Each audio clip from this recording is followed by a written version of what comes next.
Hello and welcome to Frank Philosophy, where we speak frankly about philosophy. I'm your host, Frank, a philosopher. I have a BA, an MPhil, and a PhD in philosophy, and I teach philosophy at a university far, far away. And today we'll be looking at a text called the Enchiridion, otherwise translated as the Handbook or the Manual, written by a fellow by the name of Epictetus.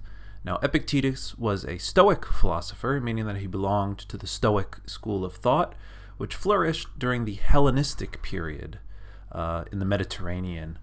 So think the Roman Empire, right? And the Hellenistic period describes this period between roughly the 2nd or 3rd century BC through the 2nd or 3rd century AD, where you had a massive convergence of cultures under the Roman Empire. So the various different geographical regions, Anatolia or modern-day Turkey, North Africa, Egypt, and the southern European continent, Italy and southern France and things like that. You had these different populations all under the Roman Empire. You had lots of different schools of thought emerge, especially centering around Greece and building up in the wake of the grand traditions of Plato, Socrates, and Aristotle, right? And so one of the schools of thought that emerged was called the Stoics.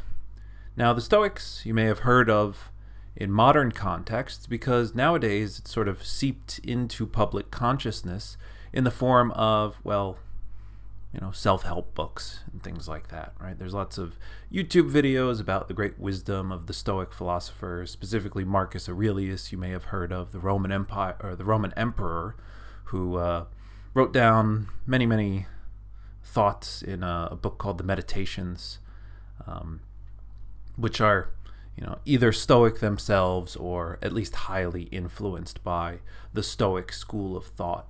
Which actually traces back to about the 3rd century, 300 or so BC, by a couple founding figures.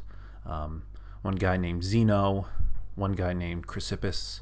Those are the two guys that get cited or referenced most often in the Stoic writings that we have today, of which there are not very many, unfortunately.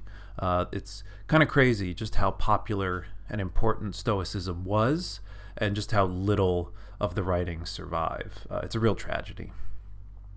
So we're going to look at this bit of writing, which is a short handbook, for lack of a better term. I mean, that's the title. And it's really basically a guide for how to live the best way you possibly can, how to live well. It's a Stoic guide to life, really. That's what it is, according to the Stoic philosopher Epictetus. Now, a couple things. This book is not actually written by Epictetus, right? In fact, Epictetus wrote nothing. He was born a slave. He was born into slavery, and he was either born of, either his mother was a slave or he was sold into slavery very young. And for whatever reason, and there's a couple different theories, he was given an education, and he was tutored under a Stoic philosopher, right? And this was in the 1st century AD, so I think he was born 50 or something, 50 AD, Anno Domini, right? And for whatever reason, his instructor, not for whatever reason, because he was pretty smart, his instructor said, hey, this guy is pretty sharp. This is a pretty sharp kid. And eventually he was able to get his freedom from slavery, and he became a Stoic teacher, or a philosopher standing on the corner of the streets of Rome, and he attracted a following until at one point one of the Roman emperors banished all the philosophers out of Rome. Can't imagine why. Maybe they were too annoying or something. But regardless, in what followed, or in the years to follow, Epictetus set up shop in a city, I believe it's called Nicopolis in Greece, and he attracted many, many students as a result of his wisdom, and people just found him really charming and really wise and really smart and worth listening to. And one of his students, I think his name was Arius, decided that Epictetus was so smart that we should probably write down what he says. Pretty amazing that only one student bothered to do that, at least to any great extent that we have remaining. And he wrote down what survives now in two works. The one work, called the Discourses, is sort of a rough collection of transcripts, I guess you could say. Well, they're not really transcripts, but just this guy Arius's best attempt at capturing the various discussions and lectures Epictetus would have with other students and the various sorts of advice he would give to other people, right? So people would just come to him and ask him for advice because he was smart, right? That's kind of what philosophers did, right? If you were really smart, they were kind of like therapists almost, right? You would, I have this problem. I gotta sell my, part of my property to pay off my brother-in-law, but he's a total pain in the ass and I don't really want to do it, but like I'm torn and my wife is coming after me, so what should I do? And my daughter is sick and I don't know how to handle this situation, and Epictetus comes in and tells the guy what to do, right? There's stories like that in the Discourses. So you see a character there who's kind of full of life and witty, right? He's a bit sassy. He's kind of an asshole in some discourses, but it's a lot of fun. It's a fun read. The problem is it's quite long. So I think eventually we'll get to it, and I'm still sort of working out the kinks of how to approach longer texts on this channel. But in the meantime, I thought we could go through the Enchiridion because it's kind of short and sweet. And there's certainly lots to think about in there. So the Enchiridion is sort of a distillation of the main teachings of Epictetus, right? It's his students' attempt to sort of just put all of Epictetus's teachings into a sort of handbook for how to live, and that's really all there is to it. So it's sort of an introduction to Stoic ethics in the form of a bunch of maxims, right? And as a result, there aren't like all that many arguments, right? It's not like, he doesn't really give quite as many deductions for the conclusions that you might like to see as a philosopher, but that's because it's in another book, right? The Discourses has the chain of reasoning and the logic and the arguments. But whereas the handbook is just sort of the main points, right? Here's the takeaways. Here's the way you should live given the Stoic system. And finally, I think it's worth mentioning that even though Stoicism is most commonly associated with a way to live or an ethics, which is very important, and was very important to Epictetus and other Stoic philosophers, we shouldn't forget that it was a whole system of philosophy, right? Where there was a theory of logic, a theory of metaphysics, right? A theory of the way that psychology works, a theory of the philosophy of language, right? So it was all these other elements of philosophy that nowadays we consider not really have any bearing on ethics directly. These were core principles in the Stoic tradition, and Epictetus probably would have assumed all this stuff. So there's kind of a selection bias where the vast majority of the surviving Stoic writings that we have are focused on ethics, whereas ethics was at best one of 3 or 4 branches of Stoic philosophy, which formed an overarching system. So the idea was that the ethics goes along with the logic and the metaphysics and the psychology and all the rest of it, right? So it's just one part of it. So Stoicism is not only about ethics, even though it seems to be pretty focused on ethics in a thing like the Handbook, which is just, a bunch of maxims and little ditties about how to live and how to live well. Okay, so that's the introduction. And now I guess we can just get into the main text. So here we go. This is the Enchiridion. This is the Gutenberg version of it. You can find it on Project Gutenberg. I have it listed below. And like I said, in a future video, I would like to go through the discourses because they're a bit meatier, right? There's more you can really sink your teeth into in terms of the argumentation and the reasons why. There's a bit more systematicity, and he does talk about things like Stoic logic and philosophy of language and things like that. Like, he knows that stuff, and it comes out in the discourses. But for the purpose of this video, just to introduce people to Stoic philosophy and the Stoic way of life with one of the sort of founding texts, that's the goal here. And I should say this text was super popular for a long time in history. Many famous people, philosophers included, sort of thought that, the Enchiridion was like, the best thing ever. They like carried copies of it, right? So people like Adam Smith or Hutcheson, Montaigne, right? They believed that the Enchiridion was great. So it's got a long history of reverence about it. So let's jump into it. Okay. Enchiridion. There are things which are within our power, and there are things which are beyond our power. Within our power are opinion, aim, desire, aversion, and in one word, whatever affairs are our own. Beyond our powers are the body, property, reputation, office, and in one word, whatever are not properly our own affairs. Okay, so this distinction is like basically the most important one in Stoicism, right? At least in Stoic ethics, I'll say that.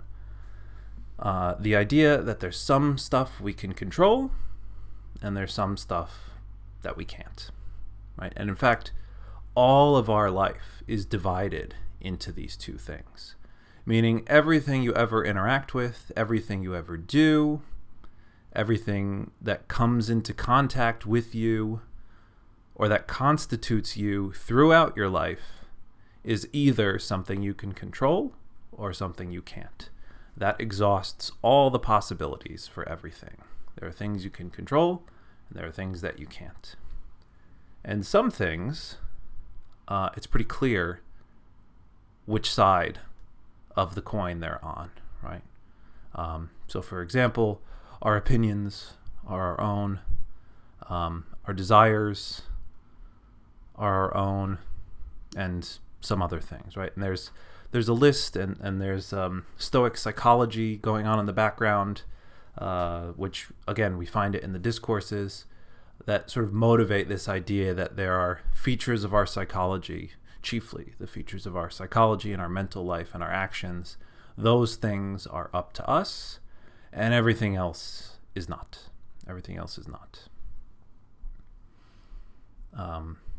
Okay, so that's... And, we have this sort of list here. I don't know if it's exhaustive. I don't know how promising it is, but that's the list. Okay. Now, the things within our power are by nature free, unrestricted, and unhindered. But those beyond our power are weak, dependent, restricted, and alien. Remember then that if you attribute freedom to things by nature dependent and take what belongs to others for your own, you will be hindered, you will lament, you will be disturbed, you will find fault both with gods and men. But if you take for your own only that which is your own, and view what belongs to others just as it really is, then no one will ever compel you, no one will restrict you, you will find fault with no one, you will accuse no one, you will do nothing against your will, no one will hurt you, you will not have an enemy, nor will you suffer any harm. That sounds pretty good. That sounds really good, right? No one's going to hurt me, I'm going to be totally free, I'll never be angry with anyone, I'll do nothing that I don't want to do, I'll do nothing against my will. That sounds super cool, right? And the idea is that we can get there by understanding the distinction between what we can control and what we can't control, right? That's the key to getting to this freedom, right? This freedom of doing things the way that is optimally sensible and, well, good, right? It'll be morally good at the end of the day, right? So understanding this is the key to getting there. Okay. Aiming, therefore, at such great things, remember that you must not allow yourself any inclination, however slight, towards the attainment of the others, but that you must entirely quit some of them, and for the present postpone the rest. But if you would have these, and possess power and wealth likewise, you may miss the latter in seeking the former, and you will certainly fail of that by which alone happiness and freedom are procured. Okay. Yeah, so this needs a little bit of filling in, because now we're already getting like, he's dumping a lot of Stoic philosophy into each and every sentence, and it's kind of a lot to unpack here, right? But the idea is that a lot of our problems come from aiming at things and trying to get things and trying to control things that we can't really control. And the way that Epictetus puts it here, that are not properly ours, right? There are things that do belong to us, that are completely ours, that are properly within our domain of control and are squarely within our domain of control. And we run into problems in life when we focus on trying to get things that are not up to us. They're not within our control, right?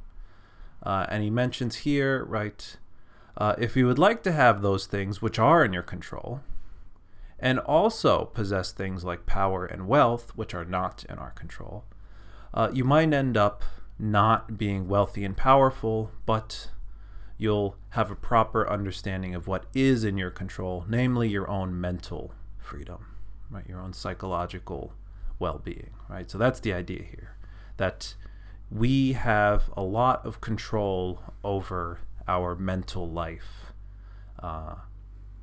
even though we don't have a lot of control over, our physical well-being. And that's the idea. That's part of like the therapy of Stoicism.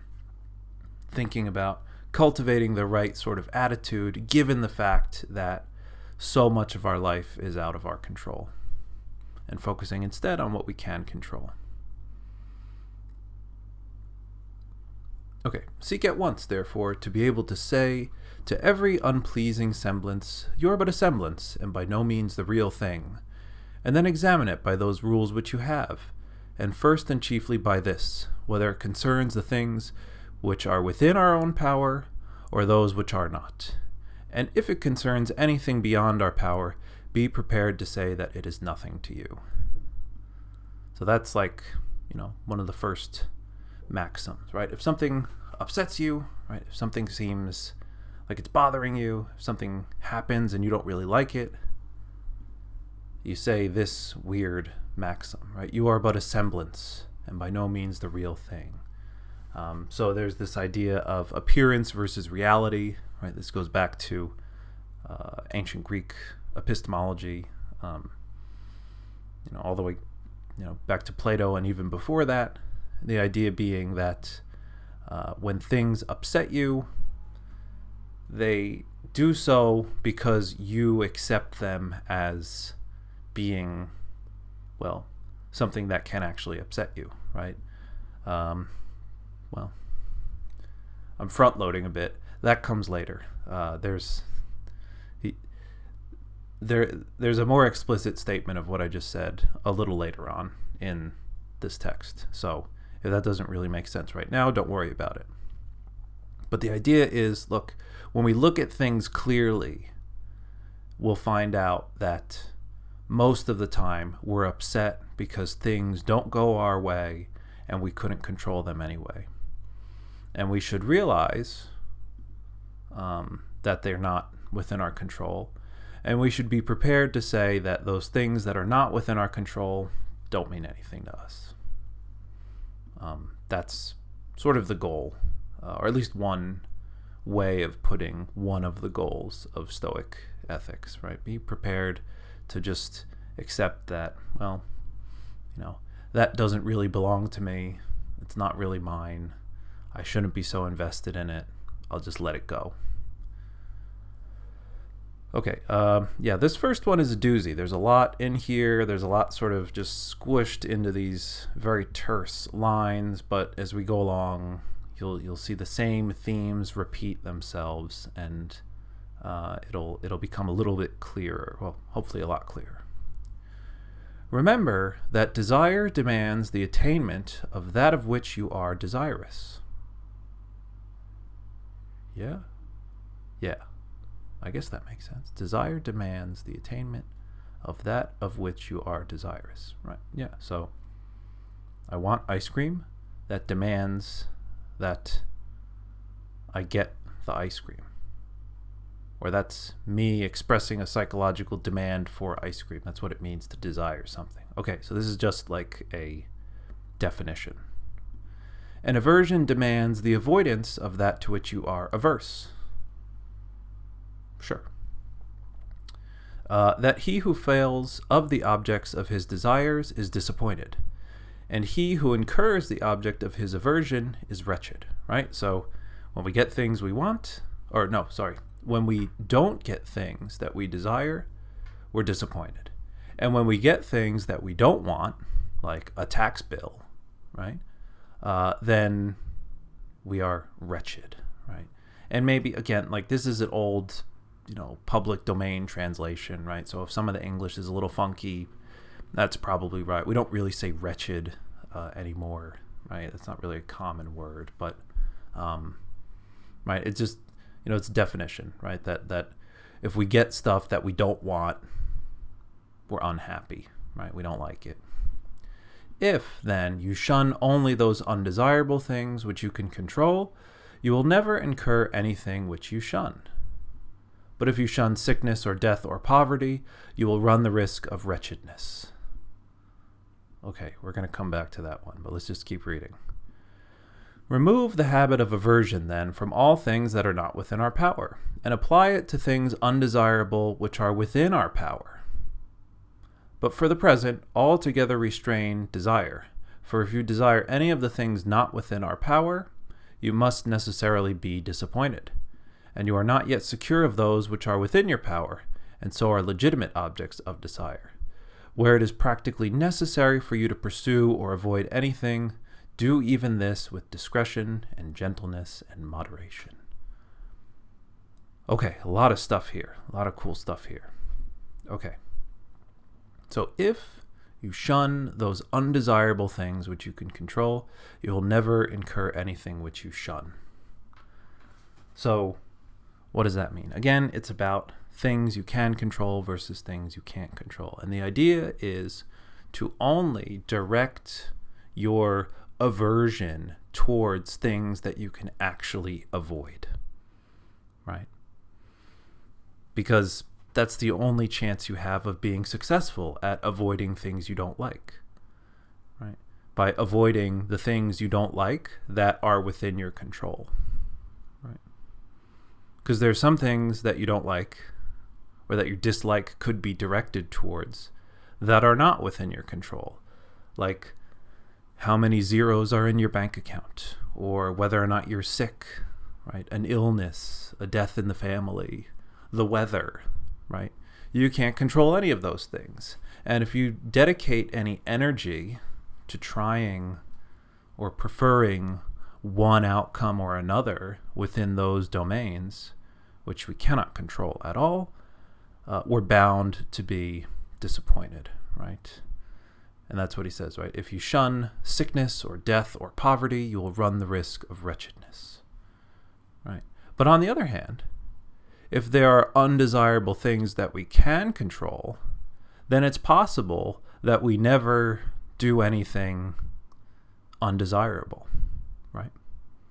Because we can control those things.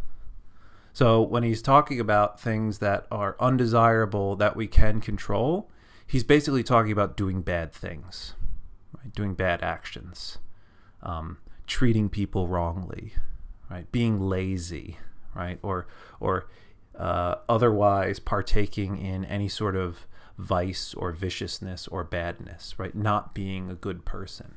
That stuff is undesirable and it's within our control.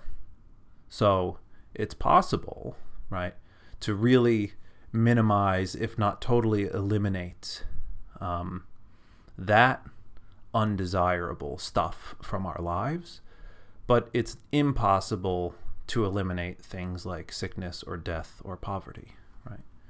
So the point is to direct our desire and aversion only towards those things which we can control, and don't really have any opinion about the things that we can't control, because we're always going to be disappointed. Right? And this is what he means when he says, "You are not yet secure of those things which are within our power, and so are legitimate objects of desire," right? Because in order to be a legitimate object of desire, it has to be something that you can possibly get, right? It has to be like feasible for us to achieve in order for it to be a legitimate desire, right? Like if I say, I want to become a raindrop, right? I want to be a raindrop. You would say that's weird, right? How can one want to become, a drop of water that's falling from the sky? That doesn't really make sense. If I were to dedicate my life to becoming a raindrop, that would be kind of weird, wouldn't it? But if I say I want to be a good person, right? I want to do less lying. I want to be more honest. I want to be in better physical shape, right? At least, or I want to do more exercise, right? Those things are legitimate objects of desire because I have a chance of actually doing them, right? But at least at this point, at the beginning of my Stoic studies, you are not yet secure of those which are within your power, right? We're not yet there. We're not, we haven't quite hit that point yet, right? So where it is practically necessary for you to pursue or avoid anything, right, whether it's within our power or not, do even this with discretion and gentleness and moderation. Okay, good stuff. Okay, number 3. With regard to whatever objects either delight the mind or contribute to use or are tenderly beloved, remind yourself of what nature they are, beginning with the merest trifles. If you have a favorite cup, that it is but a cup of which you are fond of. For thus, if it is broken, you can bear it. If you embrace your child or your wife, that you embrace a mortal. And thus, if either of them dies, you can bear it. Okay, now, the Stoics got a lot of flack for this line in particular, because it seems pretty heartless, right? It seems kind of brutal, right? The idea being, well, if you get really sad because a loved one dies, you should train yourself to see it as like you would an inanimate object, which doesn't really belong to you anyway. So, you break a cup, a glass, a mug, whatever, some object breaks, and you say, I guess I'll buy a new one. Oh well, right? But we seem to not want to do that when, a child dies, or like our wife or husband dies. Not really the right or natural emotional response to say, well, it is what it is. So that's kind of what's being said here. And the idea is that, well, this sort of follows from, again, this rigorous commitment to the idea of what's within our control and what's not within our control, right? And the well-being, or whether or not this cup is broken, is not really up to us. It's not really up to us. And same goes for the behavior and the fate of other people, right? That's not really up to us. Okay, when you set about any action, remind yourself of what nature the action is. If you are going to bathe, represent to yourself the incidents usual in the bath. Some persons pouring out, others pushing in, others scolding, others pilfering. And thus you will more safely go about the action if you say to yourself, I will now go to bathe and keep my own will in harmony with nature. And so with regard to every other action, for thus, if any impediment arises in bathing, you will be able to say, it was not only to bathe that I desired, but to keep my will in harmony with nature, and I shall not keep it thus if I am out of humor at things that happen. Okay. So what's going on here is this idea, it's kind of like mindfulness, I guess, right? The idea of being focused on what you're doing and living in the moment and accepting all the things that happen, while you're in that moment, right? Don't get upset by things that might throw off your harmony with nature, right? And this is a big theme in Stoicism, staying in harmony with nature, right? Following the course of the universe without being disturbed by, silly things happening that might distract you or pull you out of the moment, or, because he's talking about bathing, right? So this was in a time where bathing happened publicly, right? People would go to, a common, bath house, right? And that's where they would go to get clean. And there would be a bunch of other naked people bathing in the same space with you. And you sort of just had to deal with it. And people would do, weird things that maybe you didn't like to see in the public bathhouse. And you could very easily get disturbed or upset by that. Think of any other public setting where, people's behavior might annoy you, right? And put yourself there. And Epictetus is saying, don't let that stuff bother you. Focus on what you're doing and let that be your guide. And focus also on this idea that you will keep your will in harmony with nature and have that sort of always be guiding you. And that's a way to keep centered and focused and copacetic. Right? Okay, 5. Oh, this is good. Okay, so now we're going to get into the Stoic psychology a bit. So men are disturbed not by things, but by the views which they take of things. Right? And this is very important. This is like the sort of psychological reversal of the importance of things, right? It's not that death is bad. It's that our fear of death makes it seem bad, right? It's our perception of it, right? So reality is shaped by our perceptions to a large extent. Everybody knows this, but the Stoics are like really taking it seriously and come at a rather radical conclusion that actually, my wife or my child dying isn't in itself a bad thing or a sad thing, right? There's nothing in the universe that gives it the property of being bad or sad or a thing I should avoid, right? There's nothing in the thing itself that makes it any of those things. It's my perception, right? My judgment that, that's really bad. I don't like that happening. That's really sad. That makes me really upset, right? That's where the pain and the being disturbed comes from, right? From our attitudes towards different things that happen in the universe, which we don't have any control over and which don't really have a good or bad, right or wrong built into them. Well, that'll be qualified later, but we'll just go with that for now. Okay. Men are disturbed not by things, but by the views which they take of things. Thus death is nothing terrible, else it would have appeared so to Socrates. But the terror consists in our notions of death. That is terrible. Or that it is terrible, right? And, just quick little footnote, right? So Socrates is a big character in Stoicism. People thought of Socrates, even though he's most associated with Plato and Platonism and the ideas of Plato, the Stoics really love Socrates. They think that he was like a Stoic saint, really. They treat him as a sage because he was just so committed to philosophy, so committed to the good life. He understood things in a way, and he was just totally unfazed by everything that was going on around him, to the point where he accepted being executed by the state of Athens for, bullshit charges, right? Arguably, but he, accepted his fate and drank the hemlock, right? And as a result, right, and he was so principled and committed to philosophy that he was able to do that. And Epictetus is saying, isn't that great, right?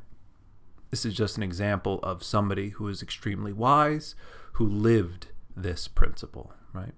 That death isn't really terrible in itself, right? In itself, it's nothing terrible. It's just, the way of the universe. Death just happens. That is what it is. And we shouldn't really have a very strong negative opinion of it. And the terror that we have towards death is a result of our negative opinions of it, right? The terror consists in our notion of death, that it is terrible. When, therefore, we are hindered or disturbed or grieved, let us never impute it to others, but to ourselves, that is, to our own views. It is the action of an uninstructed person to reproach others for his own misfortune, of one entering upon instruction to reproach himself, and one perfectly instructed to reproach neither others nor himself. Oh, that's good. Okay, this is really cool. This is good stuff. So it is the action of an uninstructed person to reproach others for his own misfortunes, right? Somebody who blames other people when things don't go their way, right? People are quick to blame others and don't actually ever look in themselves and say, what could I have done differently in that situation, right? People who just never even have that level of self-awareness or reflection. They just blame everybody else for their own misfortunes. That's an uninstructed person, right? According to Epictetus. One who's entering into instruction, right? Of entering upon instruction, right? Somebody, and of course, instruction here means philosophical instruction, like learning how to live under the tutelage of a philosopher, as would have been the case in imperial Rome, right?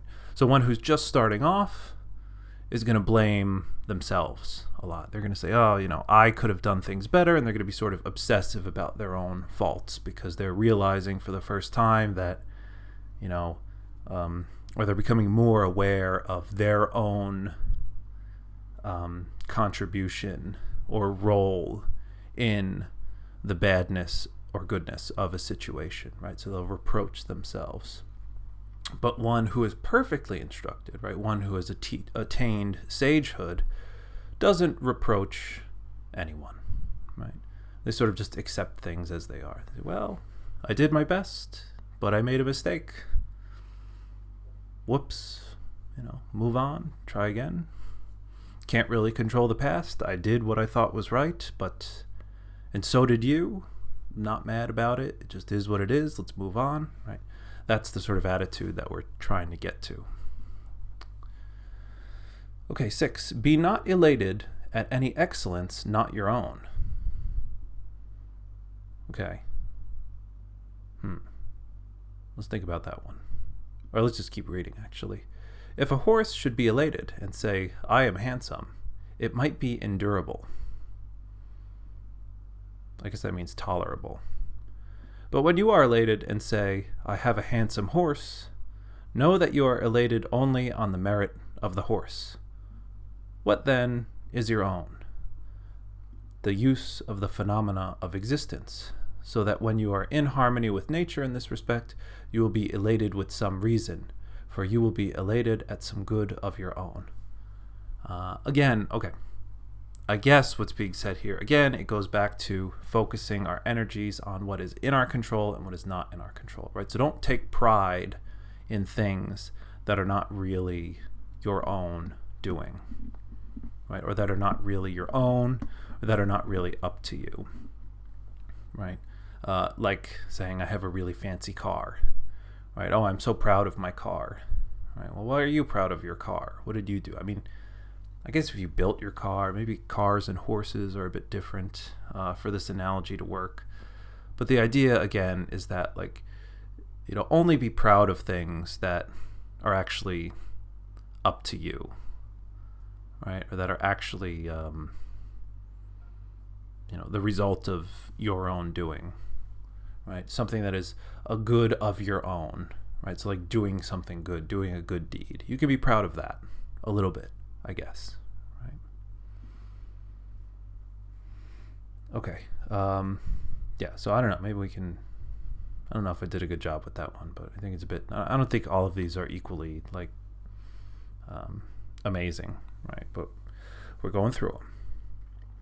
Okay, as in a voyage, when a ship is at anchor, if you go on shore to get water, you may amuse yourself with picking up a shellfish or a truffle in your way, but your thoughts ought to be bent towards the ship and perpetually attempted, lest the captain... Blah, blah, blah. Let me try that again.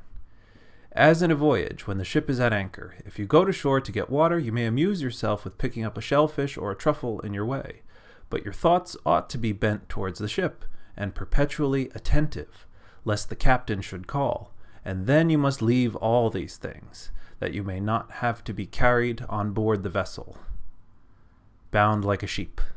Thus likewise in life, if instead of a truffle or a shellfish, such a thing as a wife or a child be granted to you, there is no objection.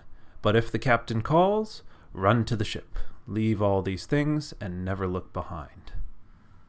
Okay, so this is like an analogy of like, imagine a situation where you're on a ship, and the ship comes to shore, and everybody gets off the ship just to like, I don't know, hang out or do whatever business the captain has to take care of, or, right, you're at a port, you're on a cruise, right? You're on a cruise. Maybe, okay, a cruise ship. Actually, I thought this was like an ancient example, that there was no way that this could actually make any sense. But cruises, perfect example, right? You go on a cruise, you get off the ship, and everybody knows, okay, you got like 8 hours, or you got 1 day, or you got 2 days, right, to go and explore the city. And in the back of your head that there's going to come a time where you got to leave it all behind, right? You could be pulled up in Italy on the shores of Positano on a beautiful cruise, or you're going around and you're seeing the beautiful coasts of Italy, and all of a sudden you have to leave, right? And is a very graceful way to do things, to be so committed and say, no, I want to live here, I don't want to go home, right? And you have to get dragged back onto the ship. No, that's not the right way to do it. You have to just say, well, the time has come to an end, I enjoyed it, and now it's time to get back on the ship. The Stoics see life like that, right? At a certain point in life, the captain, namely God, is going to come calling, and it's going to be our time. And we have to be aware of that, and when it is our time, we just got to go with it. We just got to accept it, right? That's, it's going to be our time one day. And there's, it is what it is. So that's the idea. That's the analogy here. But if you are old, if you're old, never go far from the ship, lest you be missing when called for. Oof, ouch. Okay, brutal. Don't go far from the ship when you get old. Okay. Okay, 8. Demand not that events should happen as you wish, but wish them to happen as they do, and you will go on well. I feel like this quote has like been around. I feel like if you follow, like Stoic wisdom or whatever on Twitter, you'll see this quote around. It's like, yeah, don't wish things to be a certain way. Just be happy that they are the way they are, and life will be pretty good to you. It'll seem good to you. I don't know if that one really needs to be unpacked, but it's a good one. Very quotable. Okay. Sickness is an impediment to the body, but not to the will unless itself pleases. All right, let's keep going. Lameness, meaning being handicapped, right, is an impediment to the leg, but not to the will. And this is really interesting because it's in the ancient sources. It's often said that Epictetus was lame, right? He couldn't walk very well. He was handicapped, or he didn't have the full use of his legs. He probably walked with a crutch, even from a very early age, right? He had some issue with his legs. They were very weak, or he had some sort of disease or some congenital thing, but whatever it was. So he's like a handicapped person saying this, right? And I should say, like, the fact that he was like born a slave and potentially like handicapped, and he's like the voice of this philosophy of like, yeah, living a good life is really about how you shape your attitude towards the things that happen, and understand that there's really not that much in life that you can control, and sort of just accepting that and digesting that and applying that insight to all these different situations. That's what it means to like develop yourself morally and cultivate yourself and become a good person. And he's saying this from a position of somebody who was not at all privileged really in Roman society. I'm sure there are people who are less privileged than he was, but probably not by much. I mean, being born a slave was not very, you're pretty low on the social ladder, I think. I mean, be surprised if that's not true. Okay. Lameness is an impediment to the leg, but not to the will. And, this again is the distinction between what we can control and what we can't control, right? I can't control if my legs don't work, but I can control my attitude about it, right? That's the idea here. And say this to yourself with regard to everything that happens, right? Again, it's about changing your attitude, not the circumstances. For you will find it an impediment to something else, but not truly to yourself, right? So maybe if I get injured or I break my leg or something, that's going to be impediment to me being a basketball star, but it's not truly an impediment to me as a human being. I can still get on and develop and be good in spite of whatever physical affliction may happen.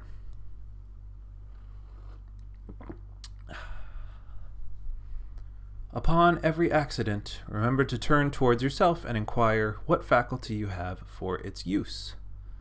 Okay, now accident doesn't mean like, a car accident. That means instead something that, anything that happens that's kind of random, right? That does anything you happen against, right? Or happen across, right?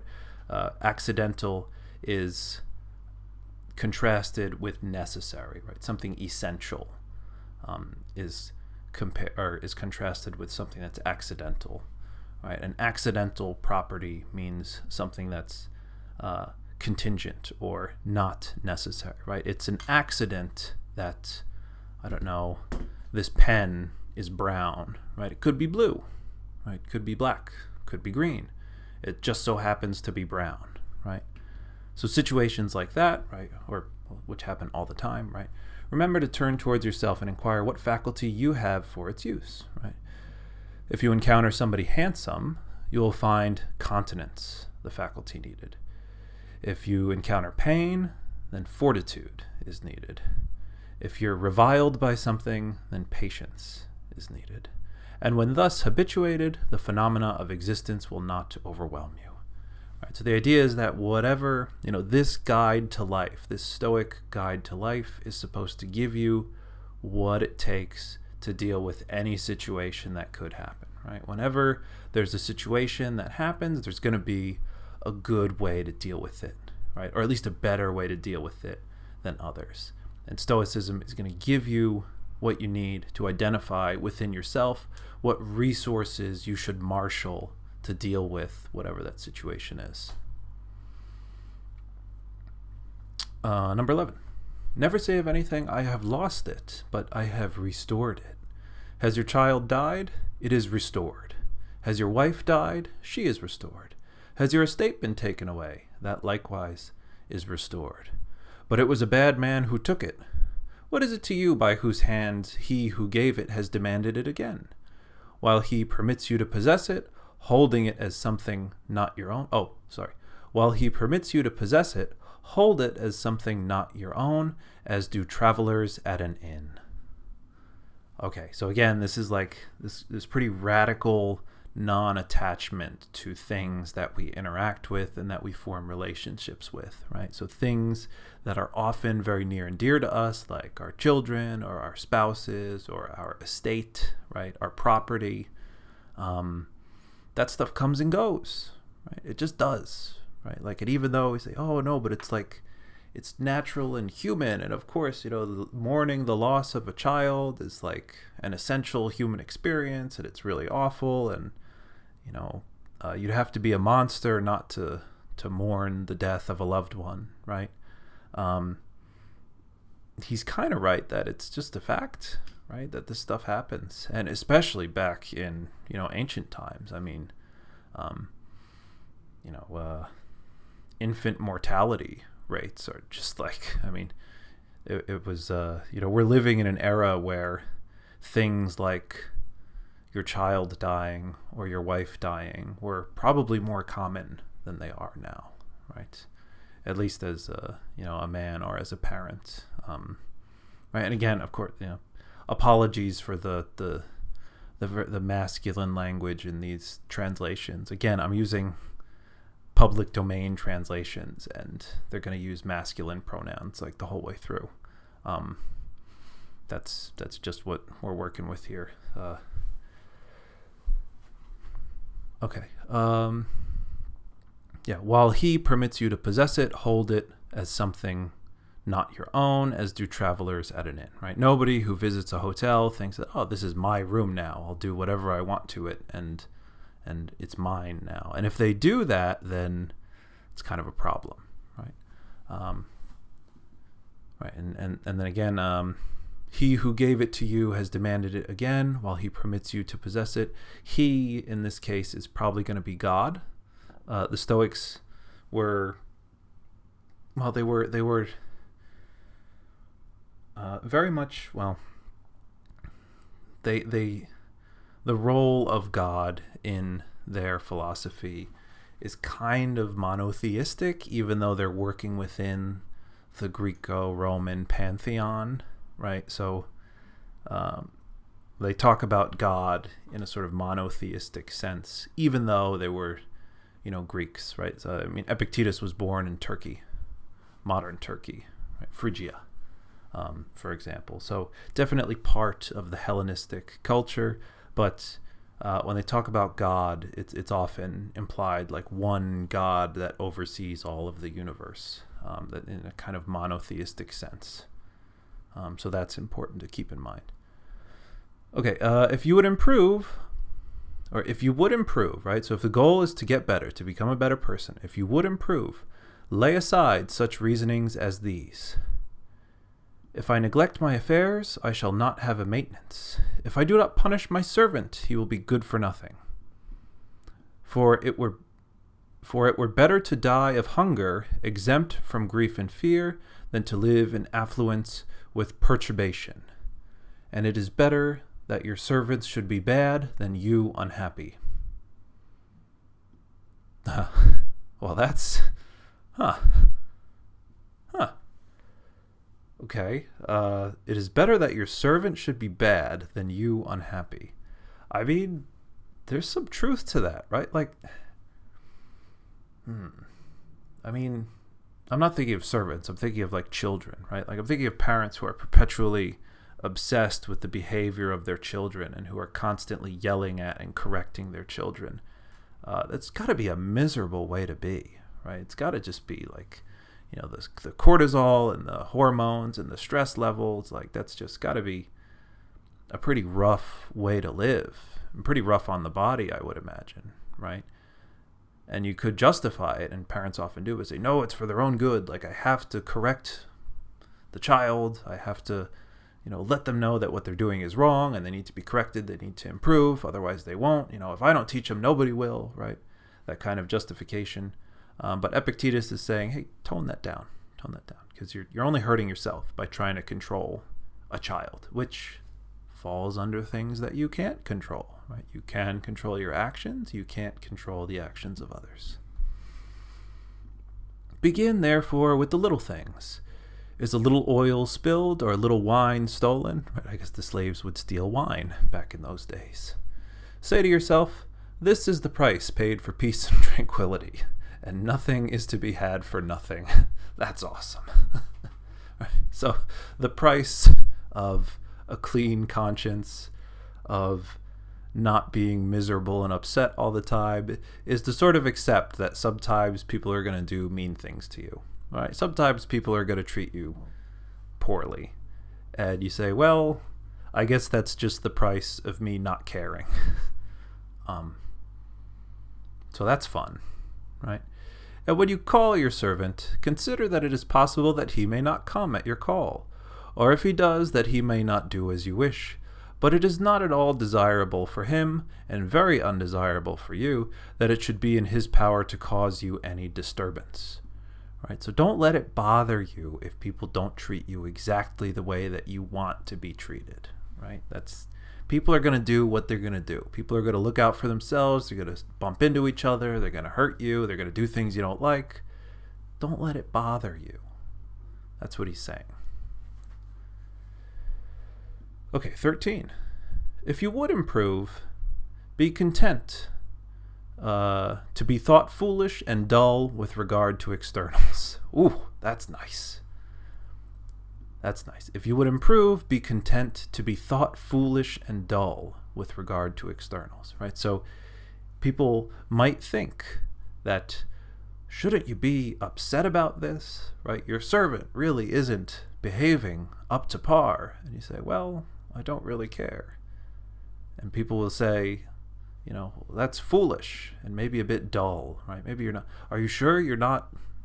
There's not something wrong with you? You don't get just how bad your servant is, right? Accept that, right? If you want to improve. Do not desire to be thought to know anything, right? So don't desire for people to think highly of you. And though you should appear to others to be somebody, distrust yourself. Right, so be modest. Right, this line is about modesty. Right, don't let other people's opinion of you make you think that you're something great. For be assured, it is not easy at once to keep your will in harmony with nature and to secure externals. But while you are absorbed in the one, you must of necessity neglect the other. Right, so I guess this is a admission that sometimes when we direct our powers towards the external world, which is not in our control, we do sometimes arrive at success. Sometimes we do. Sometimes we get the things that we're after in the external world. The problem is, usually when we focus on that stuff, we're not focusing on keeping our will in harmony with nature, which is the sort of catch-all Stoic way of saying being a good person or living the best possible life, right? The idea is that we can only really focus on one thing at a time, right?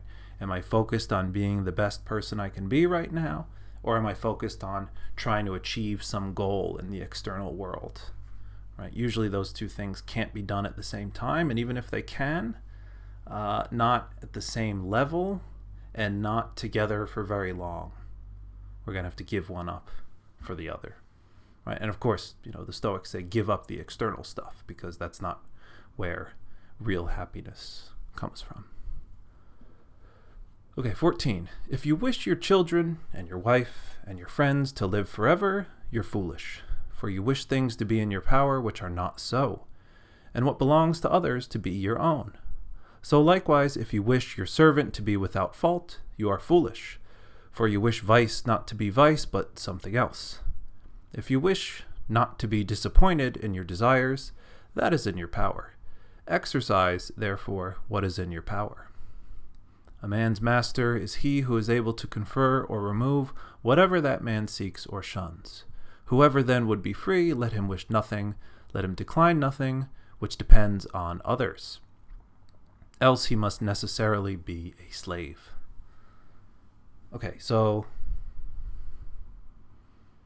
again, the idea here, right? It's getting a bit.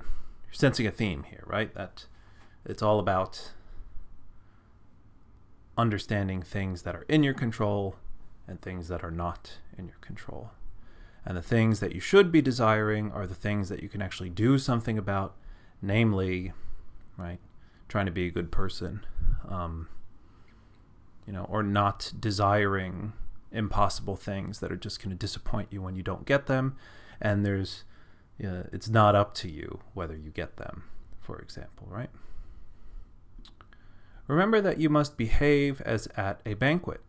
Is anything brought round to you? Put out your hand and take a moderate share.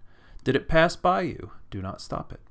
Is it not yet come? Do not yearn and desire towards it, but wait till it reaches you. So with regard to children, wife, office, riches. And you will, some time or other, be worthy to feast with the gods. And if you do not so much as take the things which are set before you, but are even able to forego them, then you will not only be worthy to feast with the gods, but to rule with them also. For by thus doing, Diogenes and Heraclitus, and others like them, deservedly became divine and were so recognized. Okay, couple cool things going on here.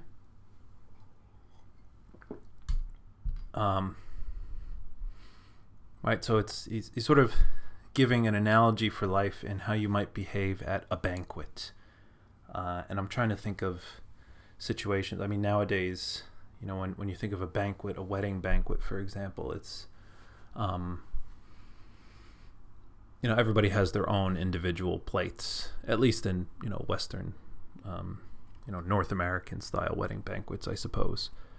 But in he's talking about basically what we might call a family style dining setting where there's a communal bowl of something that's being passed around. And he's saying, when the right way to behave in that scenario is to wait your turn, wait for the thing to come in front of you, and then take, what you need.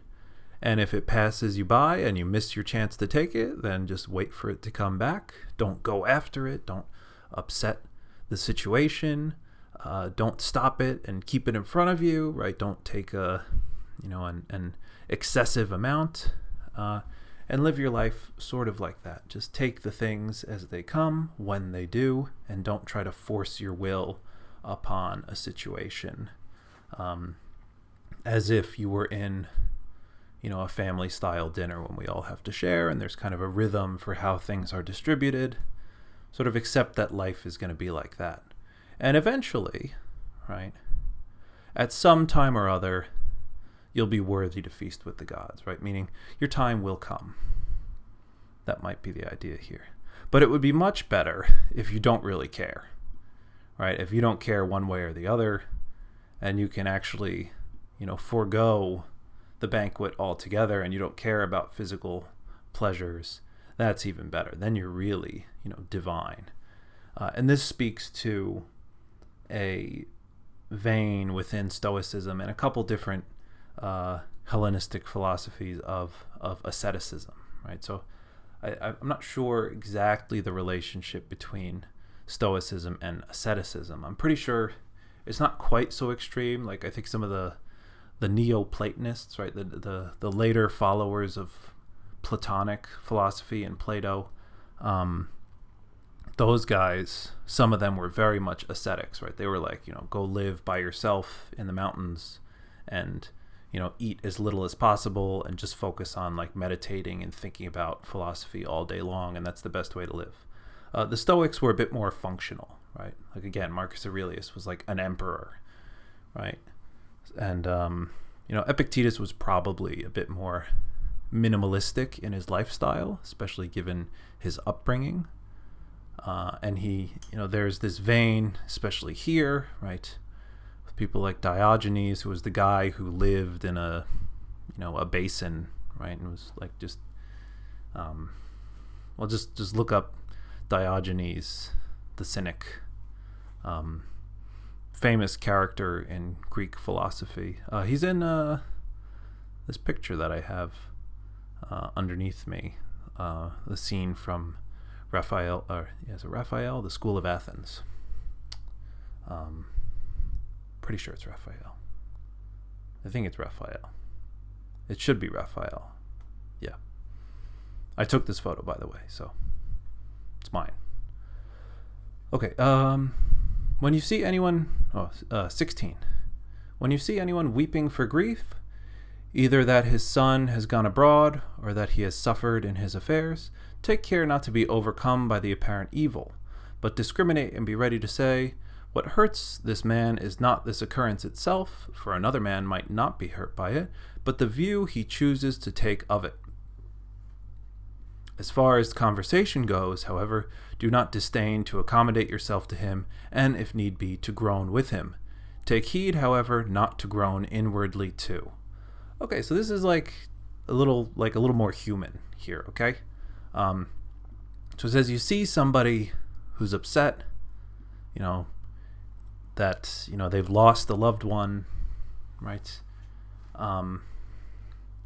Don't, join in their grief internally, right? Don't be affected by what they're doing. Don't say, oh my God. Don't empathize, right? I guess that's the idea. Don't take on their pain as your own, but be ready to say, well, things happen. That's just the way it is. And the only reason that this person is upset is not because of what happened externally, but it's because they're choosing to look at the situation that way, in a way that affects them that way. Now, don't go and tell them that, because that's heartless and mean. But as far as conversation goes, do not disdain to accommodate yourself to him, and if need be, to groan with him, right? So be sympathetic in trying to comfort somebody. That's okay, right? Comforting somebody who's grieving over, a typical thing to grieve about, like the loss of a loved one. That's fine, but don't inwardly be affected by it, right? That's the idea. I don't know if I like that. I don't know if I like all of these, by the way, right? I'm not endorsing any of this. We're just going through it. This is the Stoicism, right? Here you go. Right, this is it. This is the Handbook of Stoicism. Okay, 17. Remember that you are an actor in a drama of such sort as the author chooses. If short, then in a short one. If long, then in a long one. If it be his pleasure that you should enact a poor man, or a cripple, or a ruler, or a private citizen, see that you act it well, for this is your business, to act well the given part, but to choose it belongs to another. Okay. That's cool. So there's this analogy that we're all just actors in this grand, absurd stage performance. And our role in this performance is not chosen by us. It's chosen by, God, right? He's got the author here in capital, in a capital letter.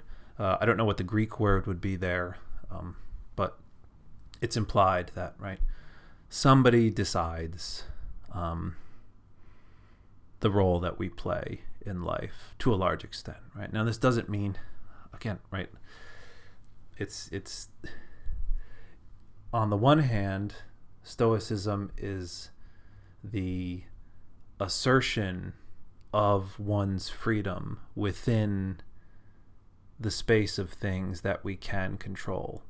But it's also the complete acceptance of the fact that so much of our lives is outside of that sphere of control, right? So this analogy is supposed to drive that home, right? We don't get to choose how long or how important a part in the play of life we get. We don't get to choose that. We don't write the script, right? We don't write the script to life. We get the script, and we just have to do our best to enact it, right? To act it out, right? To act well the given part, right? That's within our control. How good of a job we do acting out what's given to us. That's the idea. To choose the part itself, that belongs to another. That's the analogy. 18.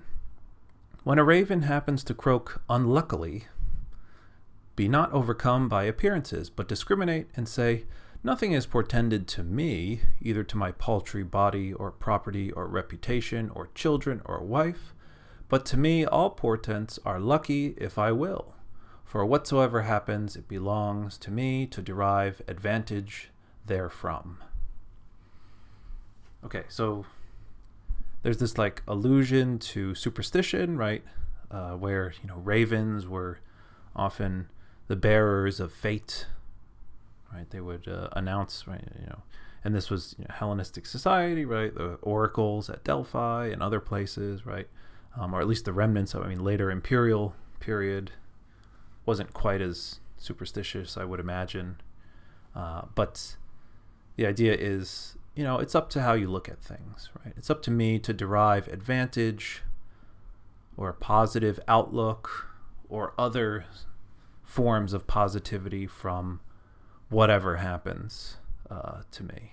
And it's not really up to me to have a strong opinion one way or the other. 19. You can be unconquerable if you enter into no combat in which it is not your own power to conquer. Okay. When, therefore, you see anyone eminent in honors or power, or in high esteem, on any other account, take heed not to be bewildered by appearances and to pronounce him happy. For if the essence of good consists in things within our own power, there will be no room for envy or emulation. But, for your part, do not desire to be a general or a senator or a consul, but to be free. And the only way to this is a disregard of things which lie not within our power. Okay, yeah, so, building on this theme, right? Don't desire to have external things, right? Oh, I'm going to be a CEO one day. I'm going to be a senator.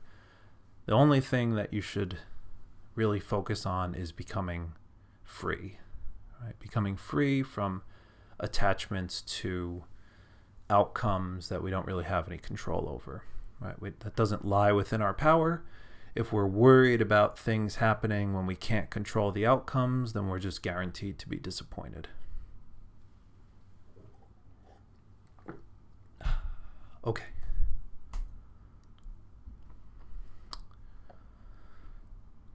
Remember that it is not he who gives or abuse or blows, who affronts, but the view we take of these things as insulting. When, therefore, anyone provokes you, be assured that it is your own opinion which provokes you. Try, therefore, in the first place, not to be bewildered by appearances. For if you once gain time and respite, you will more easily command yourself.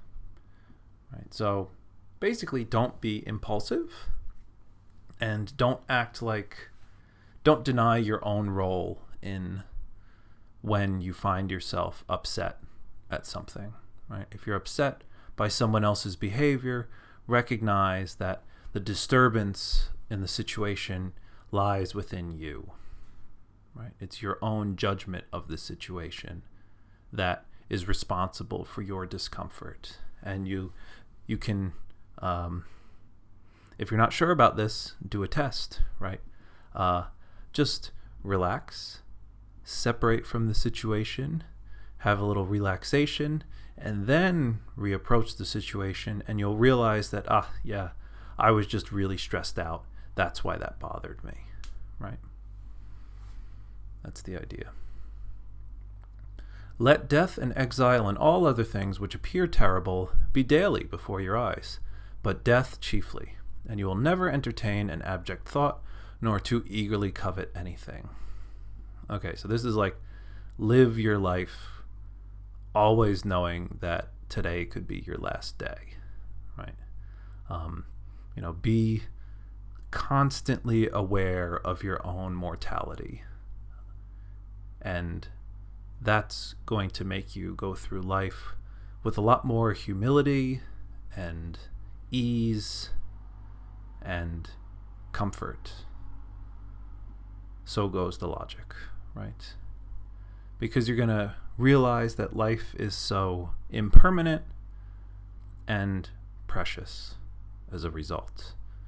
And you'll never grow too attached to anything, because you'll recognize that, well, I could die tomorrow, right? That doesn't mean like, live every day as your last, meaning go out and party as much as you can, right? That's not quite what he's saying. He's more saying, well, if we recognize just the impermanence of all things, we'll, maybe we won't be so obsessive and anxious and worried about stuff being a certain way. 22. If you have an earnest desire towards philosophy, prepare yourself from the very first to have the multitude laugh, sneer, and say, he has returned to us a philosopher, or he has returned to us a philosopher all at once, and whence this supercilious look? Now for your part, do not have a supercilious look indeed, but keep steadily to those things which appear best to you, as one appointed by God to this particular station. For remember that if you are persistent, those very persons who at first ridiculed you will admire you. But if you are conquered by them, you will incur a double ridicule.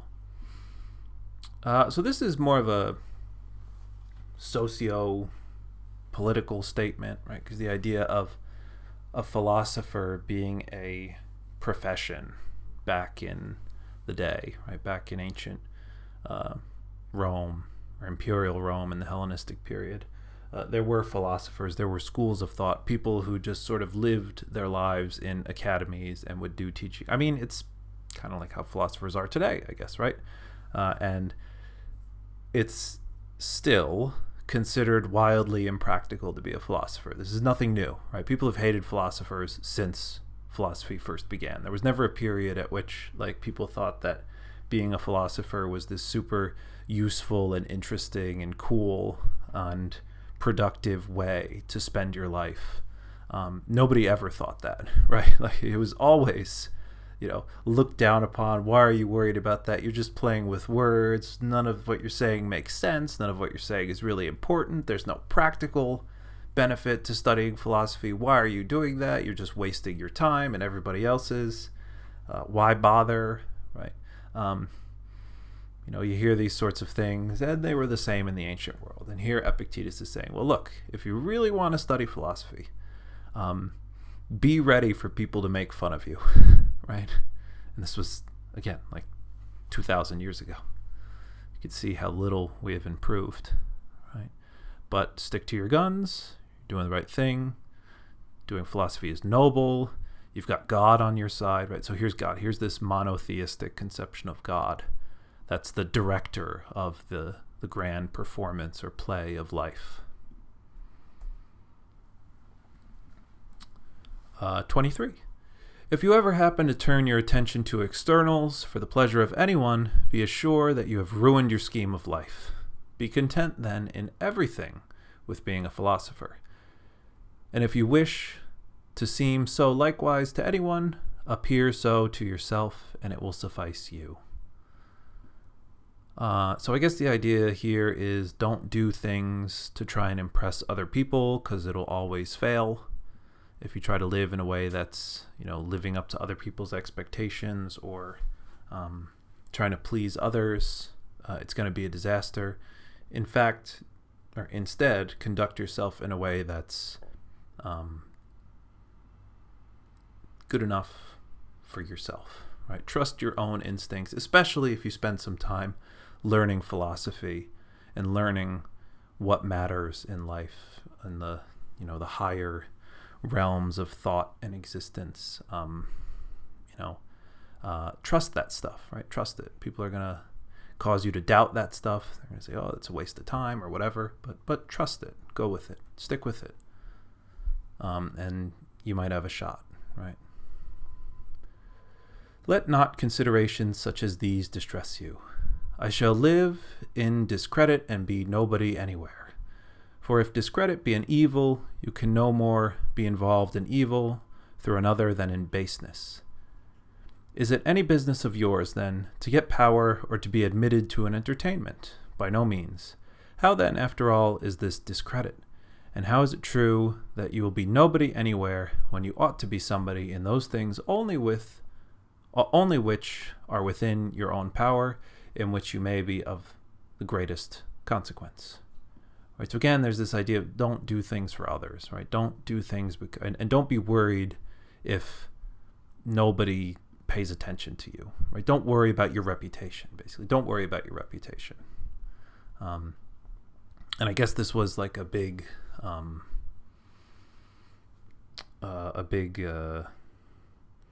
value back in the day of having a good reputation in society, at least in the society of Epictetus. And he's saying, don't really worry about what other people think of you. And instead, once again, focus on the things that you can control, right?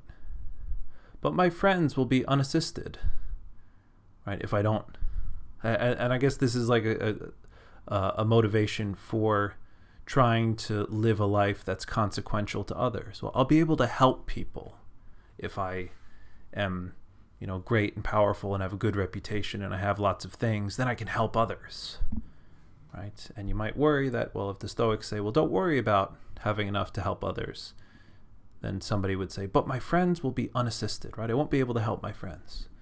And Epictetus says, what do you mean by unassisted? They will not have money from you, nor will you make them Roman citizens. But who told you then that these are among the things within our own power, and not rather the affairs of others? And who could give to another the things which he himself has not? Right. So again, the idea is that, well, if you're worried about helping others, usually you're worried about helping them in material ways that, once again, are not in your control to begin with, right? And how can one give to somebody else something that is not even theirs to give? Right? That's the idea. Again, so what is he saying? That like we shouldn't help our friends, we shouldn't give money to people that need it from us, and that we're in a position to give it? Like, what? Right. But again, this just follows from the logic of focusing only on the things that we can control. And then the respondent goes on, well, but get them then that we too may have a share. And then Epictetus responds, right, if I can get them with the preservation of my own honor and fidelity and self-respect, show me the way and I will get them. But if you require me to lose my own proper good, that you may gain what is no good, consider how unreasonable and foolish you are. Besides, which would you rather have, a sum of money or a faithful and honorable friend? Rather assist me, then, to gain this character than require me to do those things by which I may lose it. Again, okay, so this is about like being a good person, having good friends, being a good friend, and not engaging in collective deception of others, right? So scheming with your friends to make money by deceiving others. Epictetus says that's no good. Rather, a true friend would help somebody to become morally better. Going on. Well, but my country, say you, as far as depends on me, will be unassisted, right? So I won't be able to serve my country, right? Or my town, my locale, right? I won't be able to contribute to the public good. Epictetus says, here again, what assistance is this you mean? It will not have porticos nor baths of your providing, and what significance is that?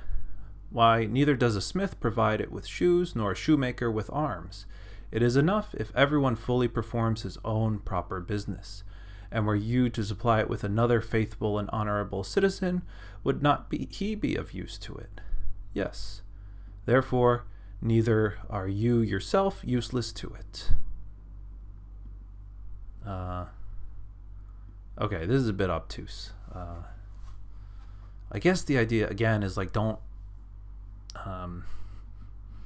swim against the current, right? Sort of stick to your lane, right? Like don't worry about not being able to make massive changes in your society at large, right? Don't worry that like focusing on your own personal development is going to have some incredibly significant negative effects on society. I guess that's what I'm getting out of this.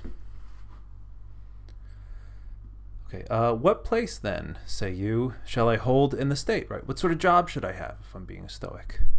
And Epictetus says, whatever you can hold with the preservation of your fidelity and honor. Right? So again, whatever you can do in the world of externals, right? Whatever happens there, just make sure that the world of what you can control is solid, is good, right? Make sure you're being true to yourself and being a good person with whatever you do in the external world, right? And that's really like the answer for all these practical questions. And this, again, right, this is going to be written by, or this is going to be like loosely based off of advice that Epictetus would give to people who came to him with questions, right? Who's, hearing all this stuff about like, focus on what you can control, what you can't control, and keep that distinction in mind, and focus on being a good person, keeping in harmony with nature, and being mindful, and this, that, and the other. And somebody says, yeah, but like, what job should I have, right? Like, I'm not going to be a philosopher. What should I shoot for in real life? And Epictetus says, well, whatever keeps your conscience clean. Whatever keeps your conscience clean, right? Whatever you can do and still preserve your fidelity and honor. That's what you should do. But if, by desiring to be useful to that, you lose these, how can you serve your country when you have become faithless and shameless? Right. Again, so you're, so this is like, there's a claim that there's like a practical bad consequence to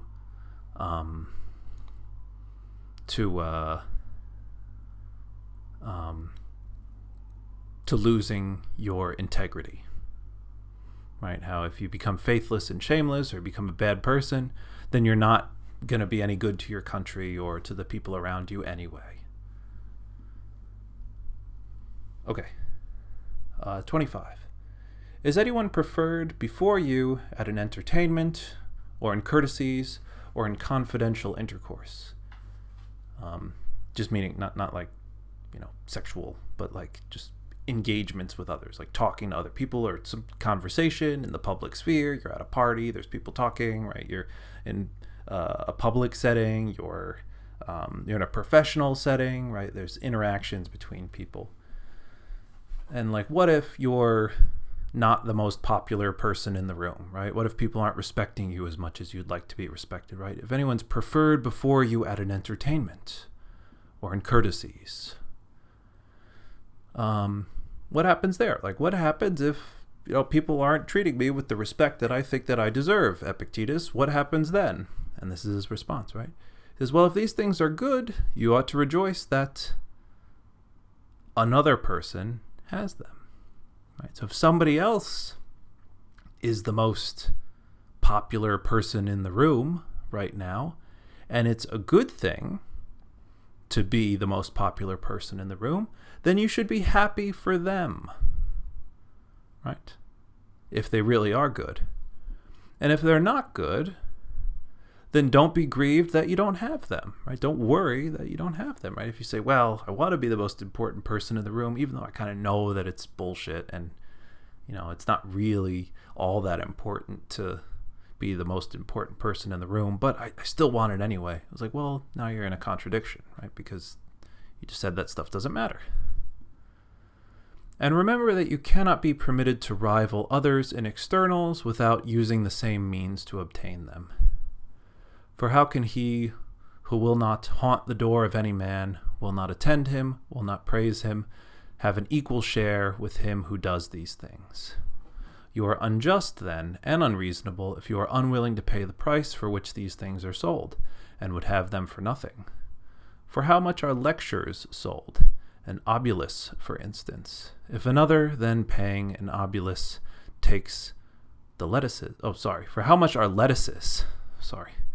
An obulus, for instance. I guess an obulus is a unit of currency, I'm guessing. If another, then paying an obulus, takes the lettuce, and you, not paying it, go without them, do not imagine that he has gained any advantage over you.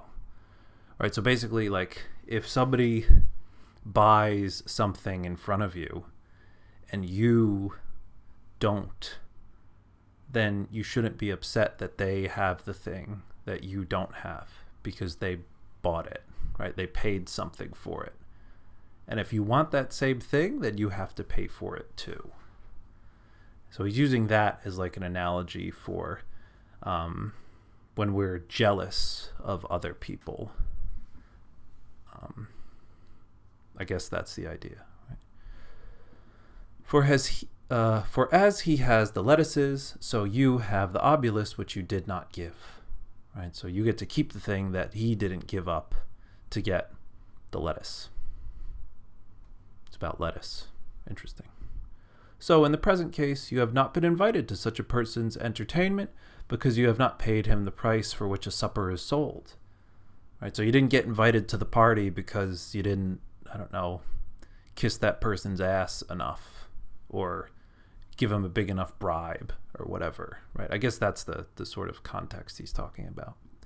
It is sold for praise. It is sold for attendance. Give him then the value if it be to your advantage. But if you would at the same time not pay the one and yet receive the other, you are unreasonable and foolish, right? So if you think that, I wish that I could have that thing for free, I wish I could get that thing for nothing, then you're just being unreasonable. Have you nothing then in the place of supper? Yes, indeed you have. Not to praise him who you do not like to praise, not to bear the insolence of his lackeys. Right, so he's talking about a situation where, like, you're jealous because you weren't invited to a party that maybe could, like, boost your network, or you could have some material gain from, like, getting close to this influential person or, like, kissing up to somebody, but you don't actually want to kiss up to that person because you don't like them or they're an asshole or whatever.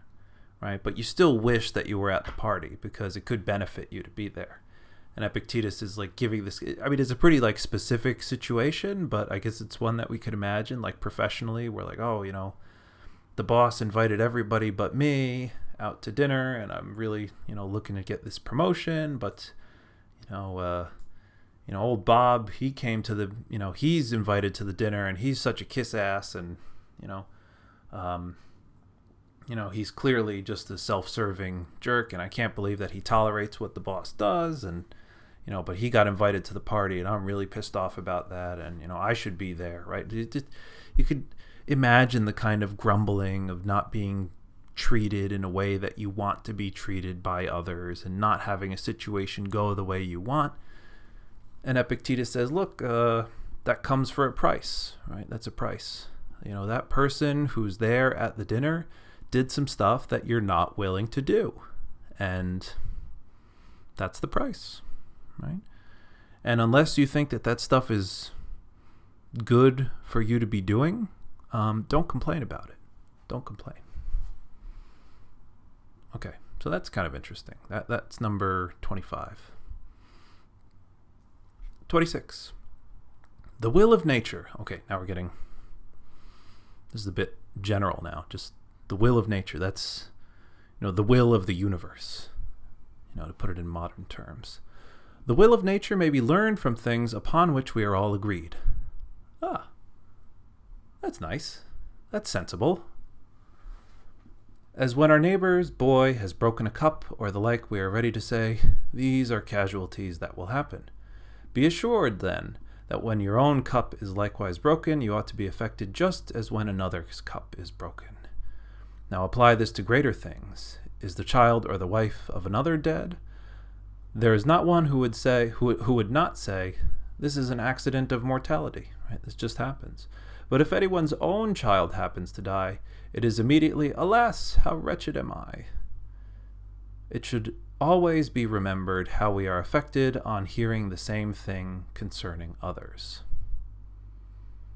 Okay, so again, this is like the idea that we shouldn't be so partial to things that happen to us rather than to another, right? And I guess this idea that the will of nature may be learned from the things upon which we are all agreed, right? The idea being there that, everybody knows that, if a tragedy happens to somebody, if there's a car crash, right, on the side of the road, and everybody's rubbernecking. You say, oh, that sucks.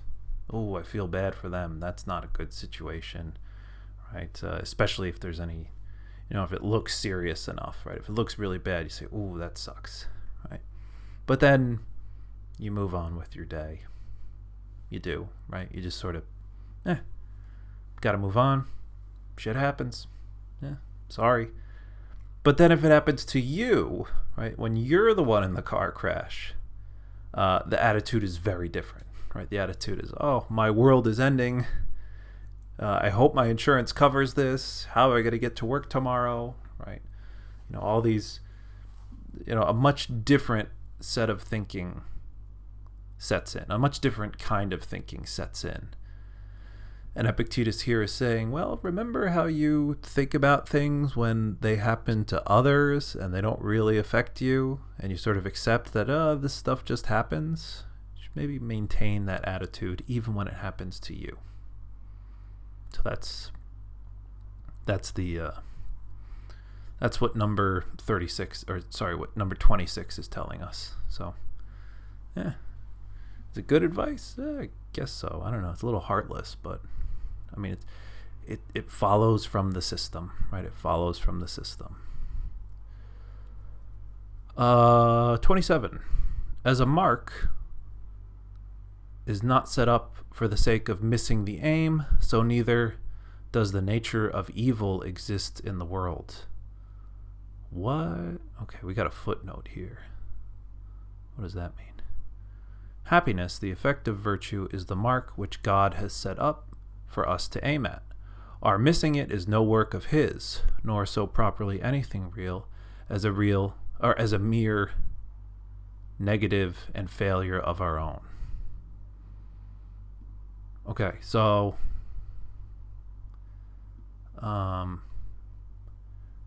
there's this idea in ancient philosophy, and I think it goes back to Socrates, that like evil doesn't exist. It's just the absence of good. And I'm guessing that this is just like a statement of that, or something like it, right? At least that's what the footnote seems to imply, right? That happiness, the effect of virtue, eudaimonia, right? A good life, well-being, which, virtue is supposed to lead us to, is divine. God sets it up for us, and that's like the goal for all rational beings, for all human life, is to arrive at virtuous happiness. And if we don't, well, it's not God's fault. It's our fault. And so there's nothing evil in the world, right? Evil is just the absence of us at the goal post of the good and happy and virtuous life. That's number 27. I don't know. Number 28. If a person has delivered up your body to some passerby, you would certainly be angry. And do you feel no shame in delivering up your own mind to any reviler, to be disconcerted and confounded?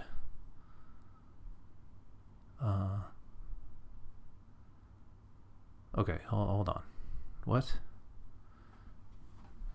If a person had delivered up your body to some passerby, you would certainly be angry. Okay, so if somebody gave my body to another person walking down the street, I wouldn't like it. I'm not really understanding this delivered up your body language, but okay, so it's an analogy. All right, so we have to accept that. And do you feel no shame in delivering up your own mind to any reviler, to be disconcerted or confounded? Oh, so the idea is, just like we get upset when our own bodies or our physical situation gets affected by somebody else, shouldn't we feel ashamed when we submit ourselves to being upset by the actions of others? Mentally, right? To giving up our own mind to any reviler, right? To somebody who upsets us, right? We're giving up our serenity and happiness and our mind altogether when we allow ourselves to be impacted negatively by the actions of others. So don't do that. That's 28. 29. In every affair, consider what precedes and what follows, and then undertake it. Otherwise, you will begin with spirit, indeed careless of the consequences, and when these are deployed, you will shamefully desist. This is a long one. Okay. So let's just set it up first, right? So you want to think about what happens before, during, and after an action before you decide to commit the action, right? Think through the consequences of what you plan on doing before you actually do it, right? Think ahead. Otherwise, you'll begin with spirit and be careless of the consequences. And then when these consequences are developed, you will shamefully desist, right? So if you get really drunk or you get really angry and you say, oh, I'm going to go beat up, this person, or I'm going to go tell this person off, or I'm going to write a mean comment on somebody's video or something, and you don't think through the consequences of that, you're going to write it and you're going to post it, or you're going to do the thing, and there's going to be some consequences you don't like, and you're going to say, I shouldn't have done that, and you're not going to be in a good situation. So how do you avoid that? Well, you think things through. And he gives the example. I would conquer, or I would win at the Olympic Games, right? That's the goal, right? I want to win the Olympics, right? That's the goal. And Epictetus says, right? But consider what precedes and what follows, and then, if it be for your advantage, engage in the affair, right? So if you say, I want to win the Olympics, think about what that takes. And if you're really okay with the full picture, then do it. Otherwise, maybe it's not for you. You must conform to rules, submit to a diet, refrain from dainties, exercise your body, whether you choose it or not, at a stated hour, in heat and cold. You must drink no cold water, and sometimes no wine. In a word, you must give yourself up to a trainer and to a physician. Then, in the combat, you may be thrown into a ditch. You may dislocate your arm, twist your ankle, swallow an abundance of dust, receive stripes, meaning, I guess, get beaten or whipped, and after all, lose the victory. When you have reckoned upon all this, if your inclination still holds, then set about the combat. Otherwise, take notice, you will behave like children who sometimes play wrestlers, sometimes gladiators, sometimes blow a trumpet, and sometimes act a tragedy, when they happen to have seen and admired these shows. Thus you too will be at one time a wrestler and at another time a gladiator, now a philosopher, now an orator, but nothing in earnest. Okay, so the idea, and now it's like moving to a different analogy, right? So you say, I want to win at the Olympics, and say, well, that's going to take a lot of work. And you still might lose, and it's going to be pretty grueling and miserable. Are you sure you want to do it? Otherwise, right, if you don't think things through, then you're just kind of like a child playing pretend.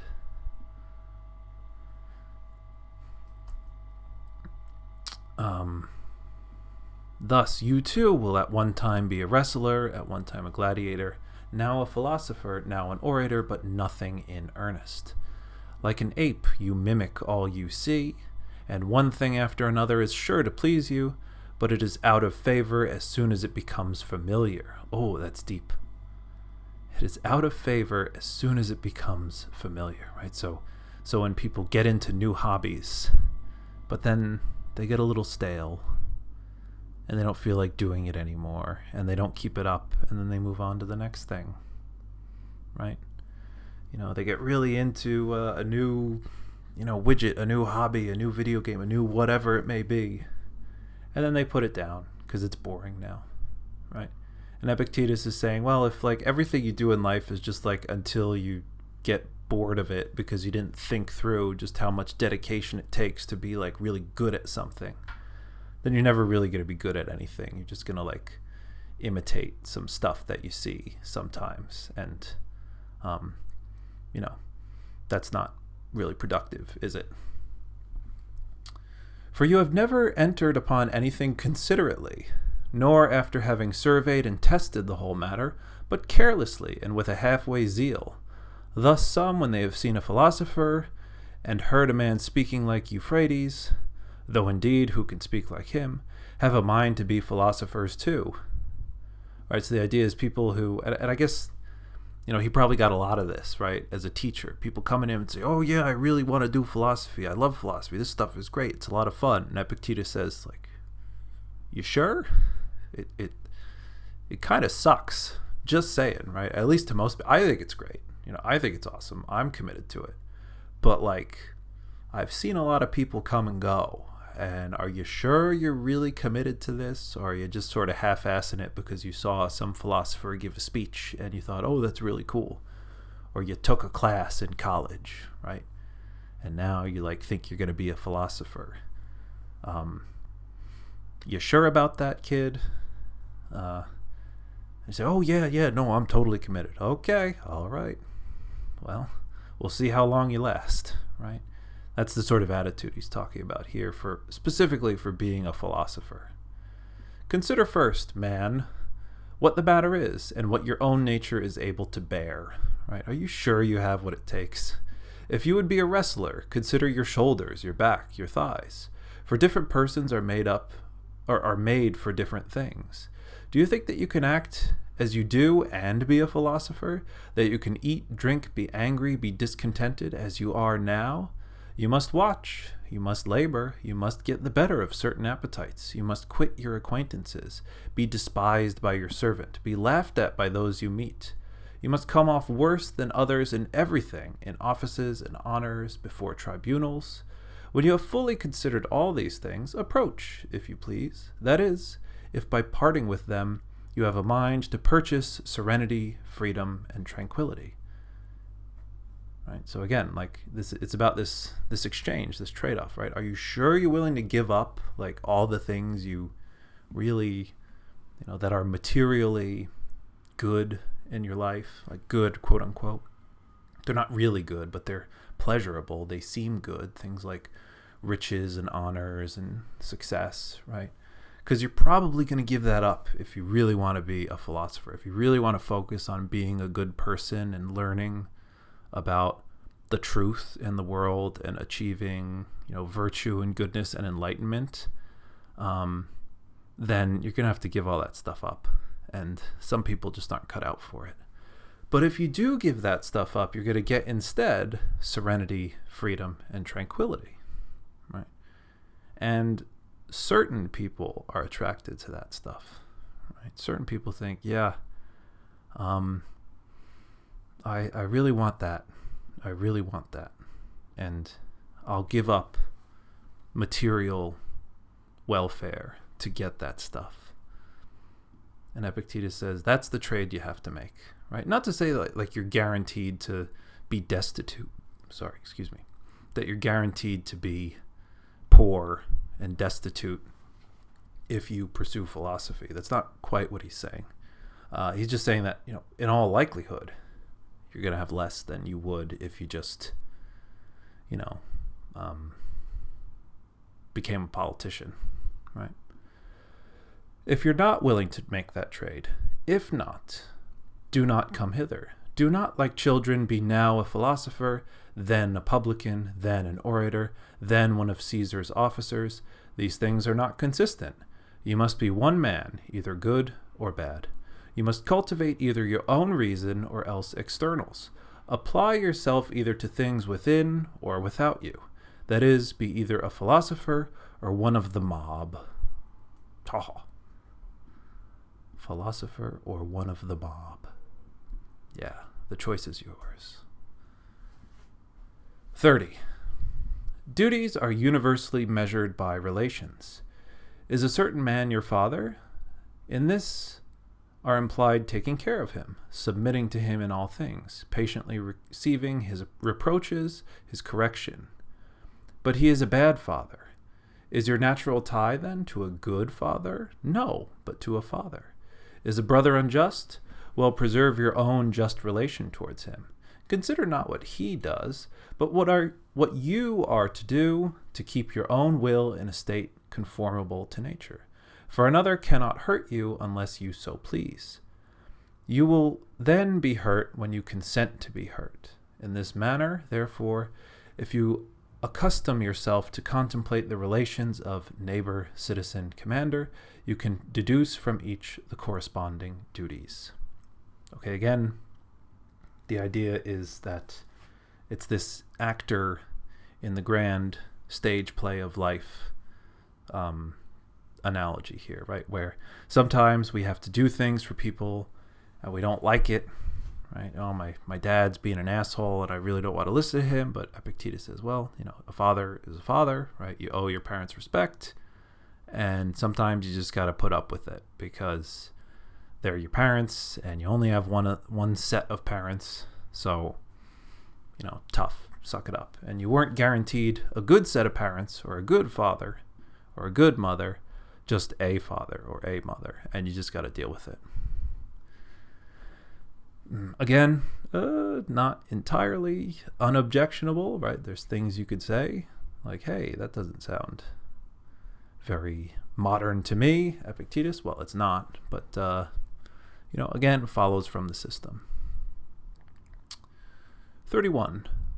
Be assured that the essence of piety towards the gods lies in this: to form the right opinions concerning them, as existing and as governing the universe justly and well, and fix yourself in this resolution, to obey them and to yield to them, and willingly follow them amidst all events, as being ruled by the most perfect wisdom. For thus you will never find fault with the gods, nor accuse them of neglecting you. And it is not possible for this to be effected in any other way than by withdrawing yourself from things which are not within our own power, and by making good or evil to consist only in those which are in our power. For if you suppose any other things to be either good or evil, it is inevitable that when you are disappointed of what you wish or incur what you would avoid, you should reproach and blame their authors. Okay, so this is like a nice kind of summary at this point of a bunch of ideas that we should already be familiar with, right? The idea is sort of trust the universe and act as if it's governed by a divine wisdom, and you won't ever find fault with the gods, right? You won't ever blame the outside world for your situation, right? And make good or evil consist only in what is in your control, right? Your own choices are either good or less than good, and that's the only good or evil you can control in the world, your own actions. For every creature is naturally formed to flee and abhor things that appear hurtful, and that which causes those things that appear hurtful, and to pursue and admire those which appear beneficial, and that which causes them. It is impracticable, then, that one who supposes himself to be hurt should rejoice in the person who, as he thinks, hurts him, just as it is impossible to rejoice in the hurt itself. Hence, also, a father is reviled by his son when he does not impart the things which seem to be good, and this made Polynices and Eteocles? I don't know. Sorry, my Greek. Mutually enemies, right? So I guess those are, people from a play or something? Some sort of legend? Oh, I'm not getting the footnotes. Nope. Oh, okay, there's a footnote. The two inimical sons of Oedipus who killed each other in battle. Okay, so Oedipus, right? So it is from a play. Okay. That empire seemed good to both, right? So again, the idea is, if you get upset when things don't go your way, you're probably going to blame forces that you see as responsible for things not going your way. namely, right, at least in this society, the gods. Right? The gods who are the authors of everything. You're going to blame the gods. You're going to curse the gods. You're going to say, God damn it, right? And Epictetus says, well, if you change your attitude, you'll never end up in a situation where you find yourself blaming the gods for anything going wrong, because the world is sort of just divine and orderly. It is. And once you accept that, then you can move through life with a little less friction. On this account, the husbandman reviles the gods, and so do the sailor, the merchant, and those who have lost a wife or child. For where our interest is, there too is piety directed. So that whoever is careful to regulate his desires and aversions as he ought is thus made careful of piety likewise.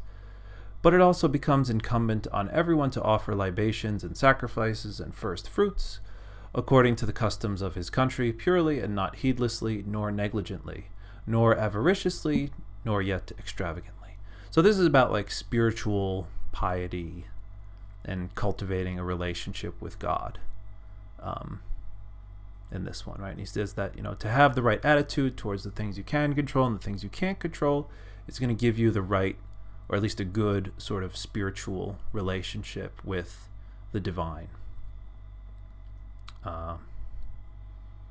So, there's that element too. Again, not a Christian, right? He's not a Christian. And he's not talking about like, the sort of very imperfect forms of the Greek pantheon that are out, deceiving humans and the stuff of legends and messing with heroes and having sex with humans and having, like all that weird stuff in like, the Iliad and the Odyssey and all the crazy antics that the gods get up to. No, he's talking about like a more sort of divine intelligence that's responsible for the orderly unfolding of the universe, and accepting that as a main component of your perception of the world and everything in it. Once you do that, a certain kind of piety follows. Okay, 32. When you have recourse to divination, right, meaning fortune telling, remember that you know not what the event will be, and you come to learn it of the diviner. Right? So when you're going to a fortune teller, you don't know what the outcome is going to be, and you're going there to learn what the outcome is going to be. Right? But of what nature it is, you knew before coming, at least if you are of the philosophical mind. For if it is among the things not within our own power, it can by no means be either good or evil. Do not, therefore, bring with you to the diviner either desire or aversion, else you will approach him trembling. But first clearly understand that every event is indifferent and nothing to you, of whatever sort it may be, for it will be in your power to make a right use of it, and this is no one can hinder. Then come with confidence to the gods as your counselors, and afterwards, when any counsel is given you, remember what counselors you have assumed, and whose advice you will neglect if you disobey. Come to divination as Socrates prescribed, in case of which the whole consideration relates to the event, and in which no opportunities are afforded by reason or any other art to discover the matter in view. When, therefore, it is our duty to share the danger of a friend or of our country, we ought not to consult the oracle as to whether we shall share it with them or not. For though the diviner should forewarn you that the auspices are unfavorable, this means no more than that either death or mutilation or exile is portended. But we have reason within us, and it directs us, even with these hazards, to stand by our friend and our country. So this is like, this is pretty interesting. I mean, because the idea is that like in ancient Greece and Rome, you would go to an oracle to get like your fortune told. And I guess this is like sort of coming back now, because I know there's like lots of people who are into astrology. This was not the case like at least for all of my life. Earlier in my life, this was not really as popular as it seems to be now. I guess like social media has really gotten people connecting with each other about like their signs and astrology and whether it's going to be a good month for you or whatever, right? But so maybe this is more relevant than it has been in a while in less superstitious times. But in ancient Greece, right, there was divination, right? There was, oh, I'm going into battle. Are we going to make it, right? And when you're dealing with like life or death situations like that, you're going to take whatever evidence you could get. You're going to ask whoever can give you some sort of learned, or at least the appearance of a learned or informed opinion over whether or not you're going to die when you go into battle. And Epictetus is saying, well, make sure when you do that, you don't let it like really get to you, because whatever the outcome's going to be, it doesn't really matter.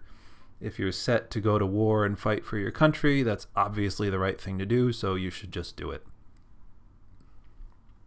But you should still get the divination anyway, I guess, right? Attend, therefore, to the greater diviner, the Pythian god, who once cast out of the temple him who neglected to save his friend.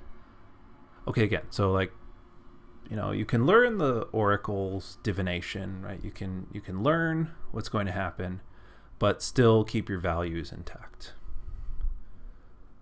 Okay, begin by prescribing to yourself some character and demeanor, such as you may preserve both alone and in company.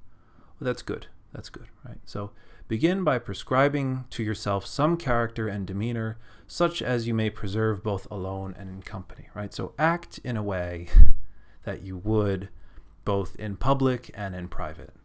All right, cultivate a character, meaning a virtuous disposition that you would feel comfortable doing with others and alone, right?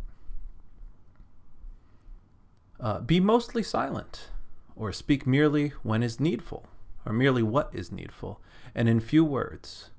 We may, however, enter sparingly into discourse sometimes when occasion calls for it, but let it not run on any of the common subjects, such as gladiators or horse races or athletic champions or food or drink, the vulgar topics of conversation, and especially not on men, so as to either blame or praise or make comparisons.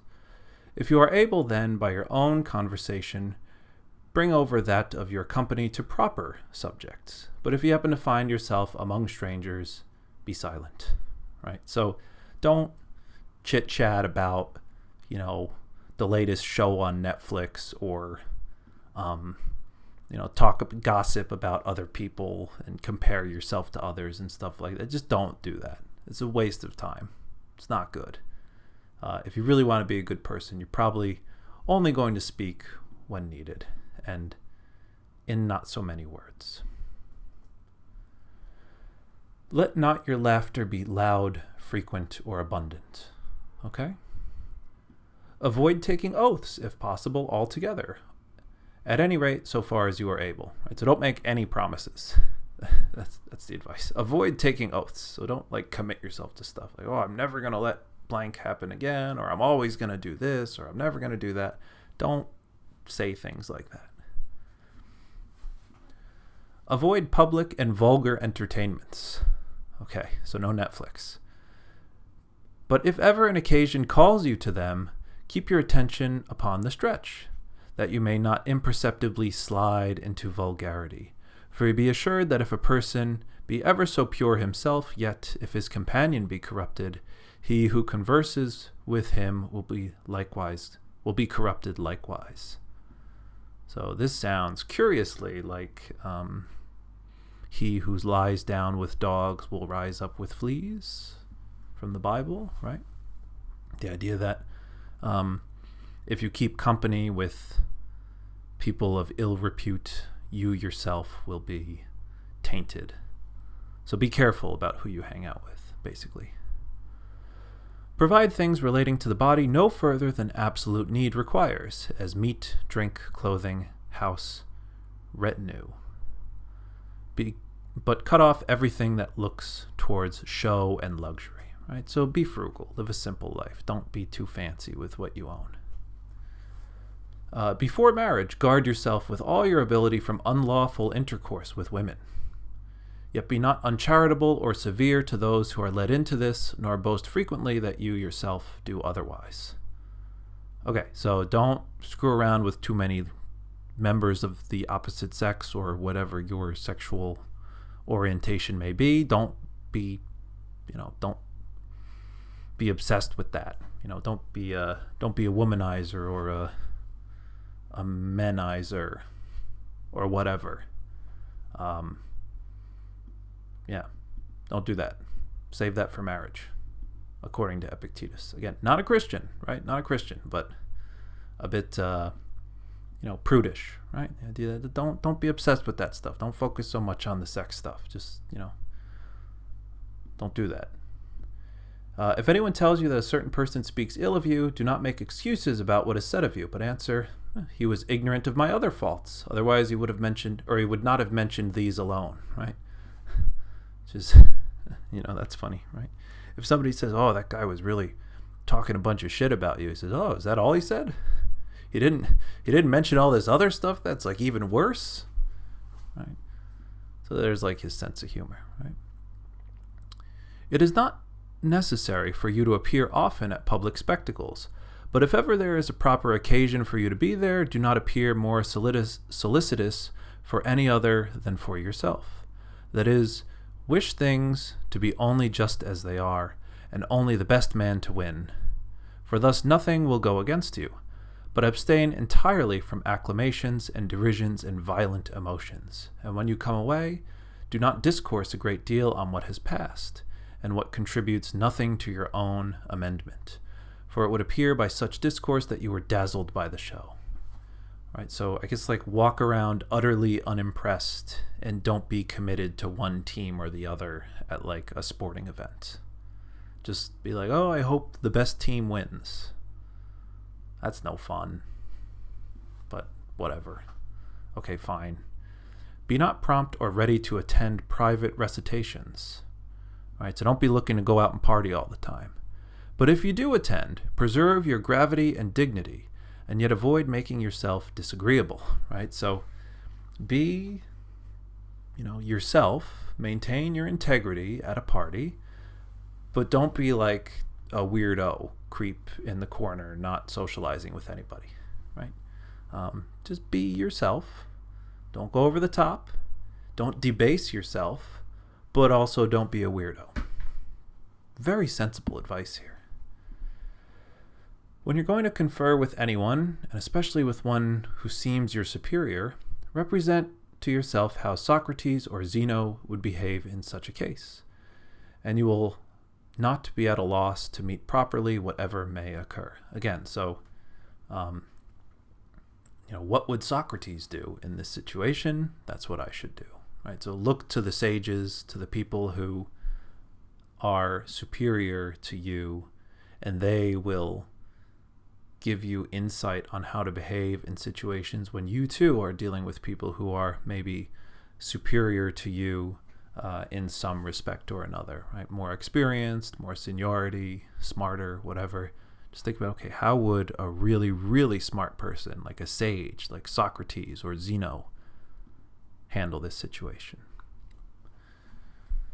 When you're going before anyone in power, fancy to yourself that you may not find him at home, that you may be shut out, that the doors may not be open to you, that he may not notice you.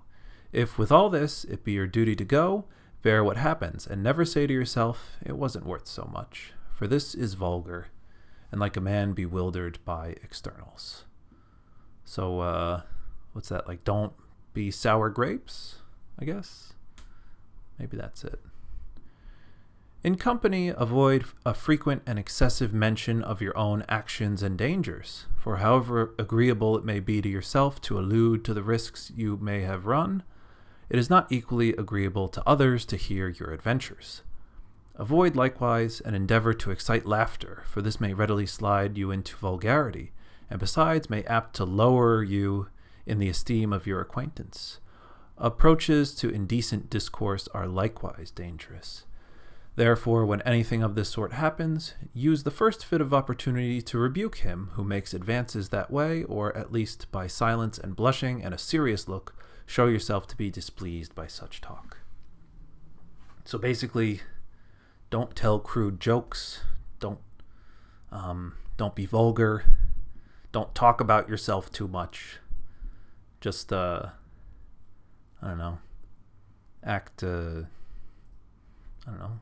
act decent, and don't talk about yourself too much, and don't tell crude jokes in polite company. I don't know. It seems pretty basic. Stoics say that. That seems pretty sensible. I don't know. There you go. 34. If you are dazzled by the semblance of any promised pleasure, guard yourself against being bewildered by it. But let the affair wait your leisure and procure yourself some delay. Then bring to your mind both points of time, that in which you shall enjoy the pleasure, and that at which you shall repent and reproach yourself after you have enjoyed it, and set before you, in opposition to these, how you will rejoice and applaud yourself if you abstain. And even though it should appear to you a seasonable gratification, take heed that its enticements and allurements and seductions may not subdue you, but set in opposition to this how much better it is to be conscious of having gained so great a victory. So this is like, you're thinking about eating the ice cream, right? Or doing something that you really want to do, but is bad. He's saying, think about what happens after you finish the ice cream and you feel really bad. You say, oh my God, I have a big belly full of ice cream. That's totally against my health goals, my workout plan, my fitness goals. Now, I'm going to feel really bad. I'm not going to feel good tomorrow when I wake up. My blood sugar is high. This really sucks. I shouldn't have done that, right? Think about that. Think about that part. Think about both the pleasure and the effect before you decide to go down the road of eating the ice cream. And if you do that and you convince yourself, maybe I'm going to resist, I'm not going to have the ice cream, that's a great victory. And that's so much better than the satisfaction that you would have felt by eating the ice cream. That's the claim. And I guess it has some truth to it, right? I mean, sometimes we do feel good when we overcome our desires to do things that we know we won't be happy with ourselves after we do them, right?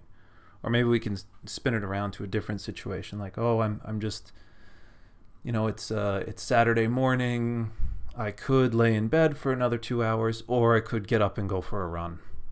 And the bed is really comfy, but I know if I don't get up and run, I'll feel really bad that I didn't run. So maybe I'll just take the pain right now and know that, resisting the urge to just keep laying in bed is going to feel so much better than continuing to lay in bed, plus the guilt of not getting myself up and out for a run.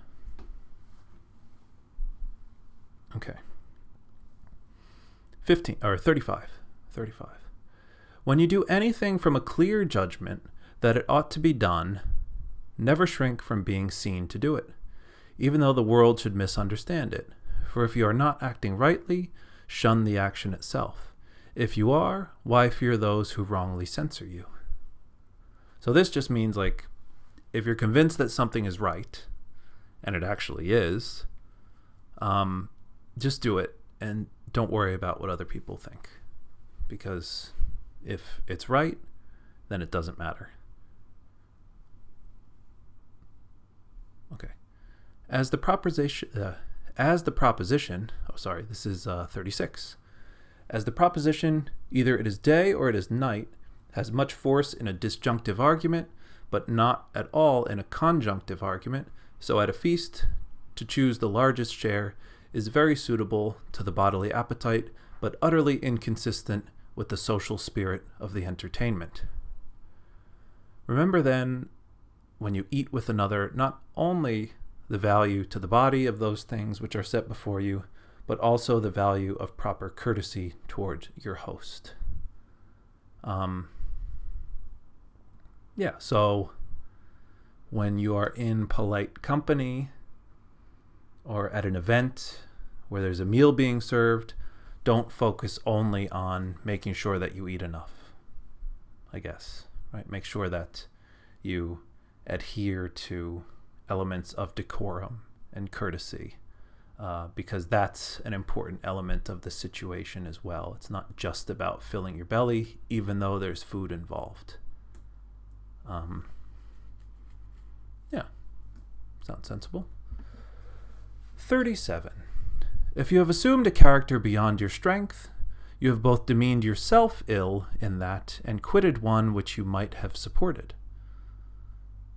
So this means don't bite off more than you can chew, basically, right? Don't sign up for things that you really can't follow through with, because you both you could have hurt yourself, right? Or you could have overstepped and made yourself a fool, or done some kind of injury to yourself or to your reputation that was forced or unnecessary.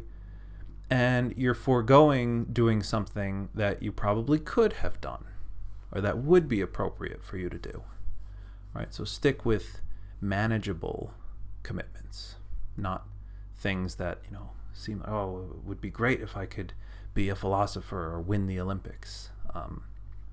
Don't commit yourself to that unless you're really, really confident that you're cut out for it. That's a short one. Okay, 38.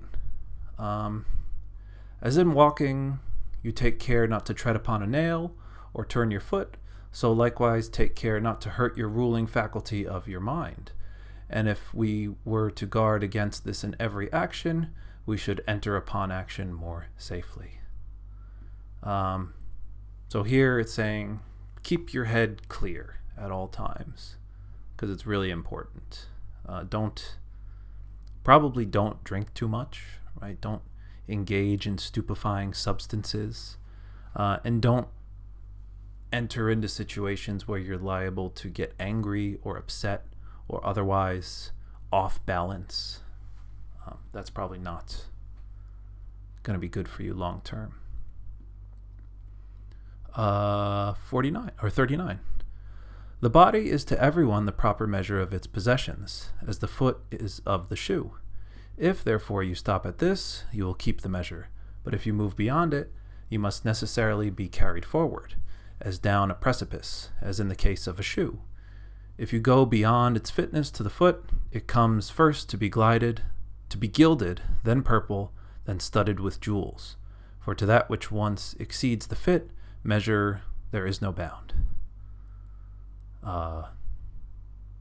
What's going on here? The body is the measure, as the foot is to the shoe. I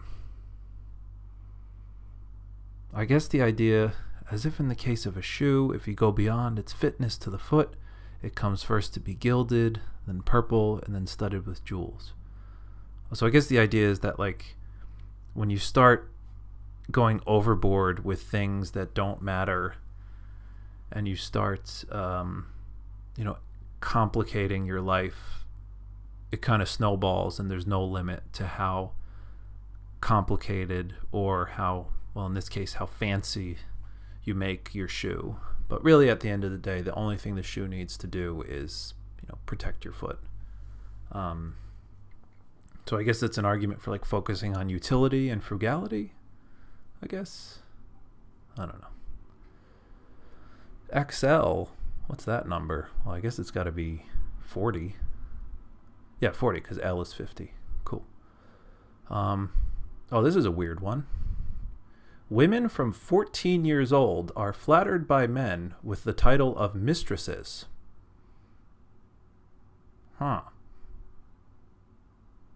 Okay. Therefore, perceiving that they are regarded only as qualified to give men pleasure, they begin to adorn themselves, and in that to place all their hopes. It is worthwhile, therefore, to try that they may perceive themselves honored only so far as they appear beautiful in their demeanor and modestly virtuous.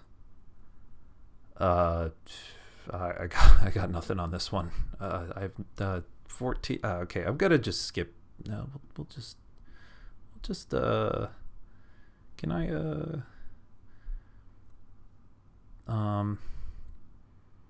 Can I just like black that out? No, I can't. I was gonna redact that one, but nope. Yeah, I'm not. Got nothing to say about that one. Sorry. I think that's the only really weird one. Well, now that I said that, I probably jinxed it. But anyway, moving on. It is the mark of a want of intellect to spend much time in things relating to the body, as to be immoderate in exercises, in eating and drinking, and in the discharge of other animal functions. These things should be done incidentally, and our main strength be applied to our reason.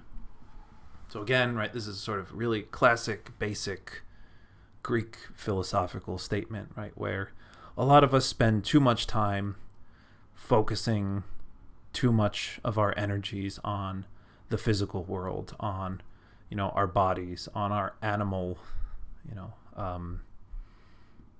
desires or bodily functions, right? And instead, we should really focus on cultivating the mind, right? So that's pretty basic, right? 42. When any person does ill by you or speaks ill of you, remember that he acts or speaks from an impression that it is right for him to do so. Now it is not permissible that he should follow what appears right to you, now it is not possible that he should follow what appears right to you, but only what appears so to himself. Therefore, if he judges from false appearances, he is the person hurt, since he too is the person deceived. For if anyone takes a true proposition to be false, the proposition is not hurt, but only the man is deceived. So again, we get like this, and there was another one previously. Oh, that was a couple back. Where was it?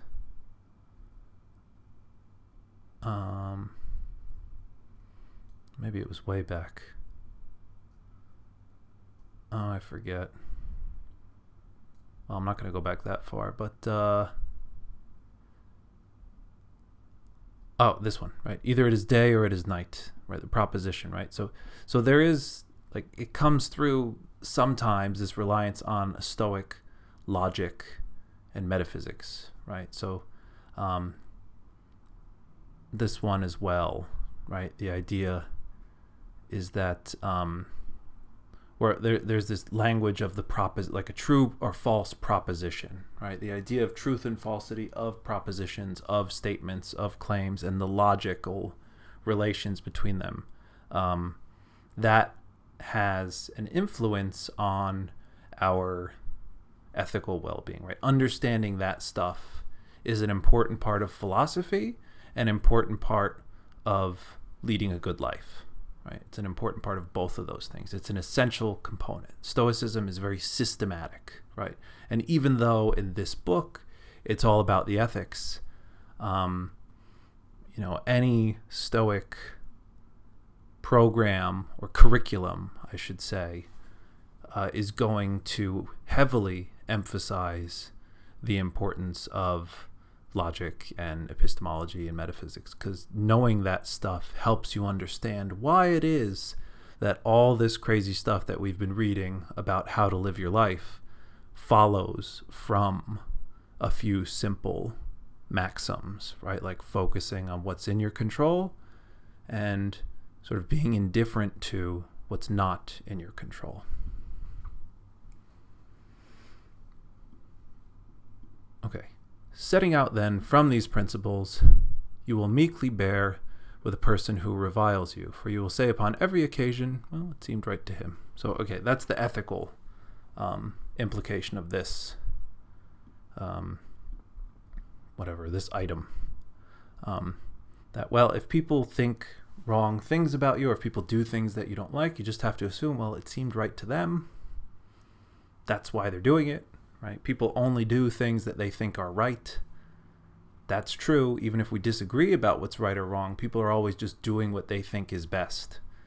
And remembering that, especially in situations where we disagree with the way somebody is behaving or they're saying things that we don't like, we should just remember that, well, they're doing what seems right to them. And maybe if we do that, we can be a little more understanding of the situation. Everything has two handles, one by which it may be borne and another by which it cannot. If your brother acts unjustly, do not lay hold on the affair by the handle of his injustice, for by that it cannot be borne, but rather by the opposite, that he is your brother, that he was brought up with you, and thus you will lay hold on it as it is to be borne. B-O-R-N-E, right? Born, like to bear something, not to, not being born, right? So what the hell is going on here? I guess I think it's about like choosing what you're going to focus on, right? So choose to focus, right? If there's a situation where like somebody is close to you but they're treating you badly, focus on the fact that they're close to you, not the fact that they're treating you badly, right? So we can choose what we can focus on. That's something what's within our control, and if we do that the right way, we end up better off. 44. These reasonings have no logical connection. I am richer than you, therefore I am your superior. I am more eloquent than you, therefore I am your superior. The true logical connection is rather this: I am richer than you, therefore my possessions must exceed yours. I am more eloquent than you, therefore my style must surpass yours. But you, after all, consist in neither property nor in style. So that's good, right? So again, this is like, it's about logic, right? It's about understanding how propositions imply other propositions and how they relate to one another, and how one sentence can lead to another or can entail another in arguments, and which propositions don't entail others, right? If you say, well, I have more money than you, therefore I'm better than you, that's a mistake. Why? Because I am not my money, right? I cannot say that I am better than you because I have more money. Why? Because I am not constituted by my money. And that's not like just an ethical claim, like, oh, you are more than the sum of your possessions. That's just true, right? That's just a fact, right? I am not my money. Physically, I am this stuff. I am flesh and blood. I am a rational being that can think. I am not money. I am not equivalent to money. Therefore, I cannot be superior to another person on account of my money, right? Even though I possess money, kind of, right? That doesn't make me better, logically, strictly speaking. 45. Does anyone bathe hastily? Do not say that he does it ill, but hastily. Does anyone drink too much wine? Do not say that he does ill, but that he drinks a great deal. For unless you perfectly understand his motives, how should you know if he acts ill? Thus you will not risk yielding to any appearances, but such as you fully comprehend. So this is basically a statement to suspend judgment of others, right? Don't judge people because you don't really understand their situation, right? If somebody seems like they're drinking too much or they got an issue, don't judge them. You don't understand the situation, right? Or if someone seems to be in a rush, don't judge them. You don't know what's going on. You never know what's going on in somebody's head. So don't be too quick to judge others, because you're very often wrong. Judge only situations that you fully comprehend. 46. Never proclaim yourself a philosopher, nor make much talk among the ignorant about your principles, but show them by actions. Thus, at an entertainment, do not discourse how people ought to eat, but eat as you ought. For remember thus that Socrates also universally avoided all ostentation, and when persons came to him and desired to be introduced to him by philosophers, or to be introduced by him to philosophers, he took them and introduced them. So well did he bear being overlooked. Right, so again, like Socrates, smartest guy ever, but never thought highly of himself. Right, this is about modesty. So if ever there should be among the ignorant any discussion of principles, be for the most part silent. Right? So if people are talking about something that you know about better than anyone else there, don't say anything. Just let them talk. Let them go. Don't be like, oh, I have to go in there and correct the conversation because people are getting things wrong. Right? Don't do that. Just let them go. For there is great danger in hastily throwing out what is undigested. And if anyone tells you that you know nothing, and you are not nettled at it, then you must be sure that you have really entered on your work. Right? If somebody tells you that, no, you don't know what you're talking about, and you don't really care, well, then you know that you're good. Right? You don't need somebody who doesn't know anything to approve of your level of knowledge about a topic. Right? If you have that level of confidence, then you really know that you're set. For sheep do not hastily throw up the grass to show the shepherds how much they have eaten, but inwardly digesting their food, they produce it outwardly in wool and milk. Okay, that's like a agrarian metaphor there. Thus, therefore, do you not make an exhibition before the ignorance of your principles, but of the actions which their digestion gives rise. Okay. So don't go around saying that you know all this stuff. Just walk the walk, and people will, notice you in other ways, right? People will notice that, oh, that's a really sensible way of doing things. Don't tell people what to do, just do what you know is right, and it will have a better effect, right? Maybe not the intended effect, not like a magic effect, maybe nobody will notice. But whatever the effect may be, it's better than what would have been the case if you just told people what to do. When you have learned to nourish your body frugally, do not pique yourself upon it, nor, if you drink water, be saying upon every occasion, I drink water. But first consider how much more frugal are the poor than we, and how much more patient of hardship. If at any time you would inure yourself by exercise to labor and privation, for your own sake and not for the public, do not attempt great feats. But when you are violently thirsty, just rinse your mouth with water and tell nobody.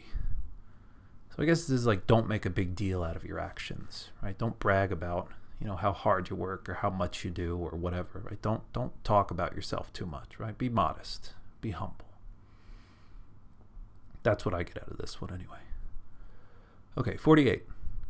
The condition and characteristic of a vulgar person is that he never looks for either help or harm from himself, but only from externals. Oh, that's good. Right?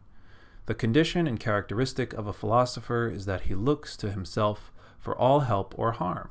The marks of a proficient are that he censures no one, praises no one, blames no one, accuses no one, says nothing concerning himself as being anybody or knowing anything. When he is in any instance hindered or restrained, he accuses himself. And if he is praised, he smiles to himself at the person who praises him. And if he is censured, he makes no defense. But he goes about with the caution of a convalescent, careful of interference with anything that is doing well, but not yet quite secure. He restrains desire. He transfers his aversion to those things only which thwart the proper use of our own will. He employs his energies moderately in all directions. If he appears stupid or ignorant, he doesn't care. And in a word, he keeps watch over himself as over an enemy and one in ambush. So that's good. That's a nice quotable, right? Which one is that? Number 48. That's a good one, right? So, people who are at a higher level of self-cultivation are like this. Right? They don't blame people. They don't accuse others. They don't think too highly of themselves. They don't get upset about too much stuff. When people praise them, they don't get a big ego. If somebody gets mad at them or somebody criticizes them, they don't get all upset. They don't try to defend themselves. right? They just sort of do their best and recognize that, the only things that can truly hurt us are those that are within our control, that we allow to hurt us. And instead, we should focus on cultivating that part of ourselves which we can control, namely our will, our decision making, our reason, our mental clarity, and our mental fortitude and strength, and the use of our minds towards good and proper ends. That stuff we can control. And that takes a lot of work, and we should really just be focused on that. And that's more than enough to focus on in this life. Okay, 49.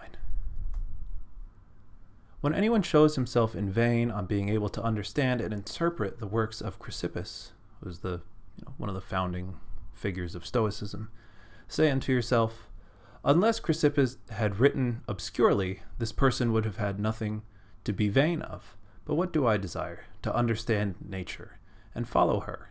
I ask then, who interprets her? Her being nature, right? And hearing that Chrysippus does, I have recourse to him. I do not understand his writings. I seek, therefore, one to interpret them. So this is what we should be saying. So far, there is nothing to value myself upon. And when I find an interpreter, what remains to make use of his instruction. What remains is to make use of his instruction. This alone is the valuable thing.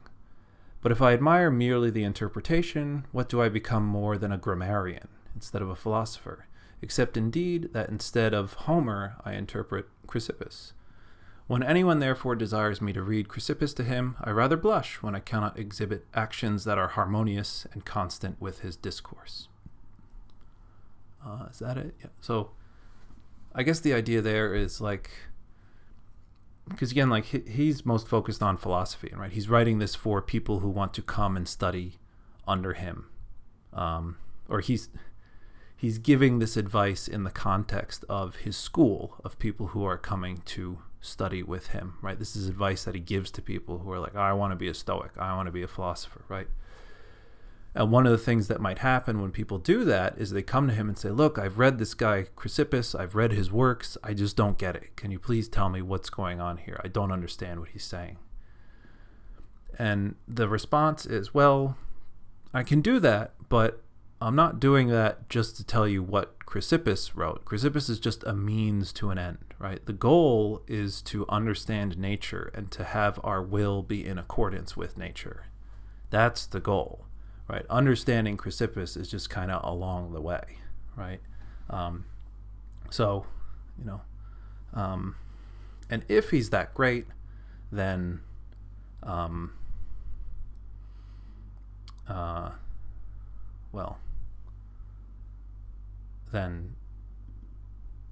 I don't know how to finish that thought. Sorry. This alone is the valuable thing, right? If he is really that great, then he's going to get us to a position where we can live in accordance with nature. Okay, 50, L. How many more we got here? Oh, that's okay. We're getting close. Number 50. Whatever rules you have adopted, abide by them as laws, and as if you would be impious to transgress them. And do not regard what anyone says of you, for this, after all, is no concern of yours. How long, then, will you delay to demand of yourself the noblest improvements, and in no instance to transgress the judgments of reason? Right. So this is take this stuff seriously. That's the idea here. Take this seriously.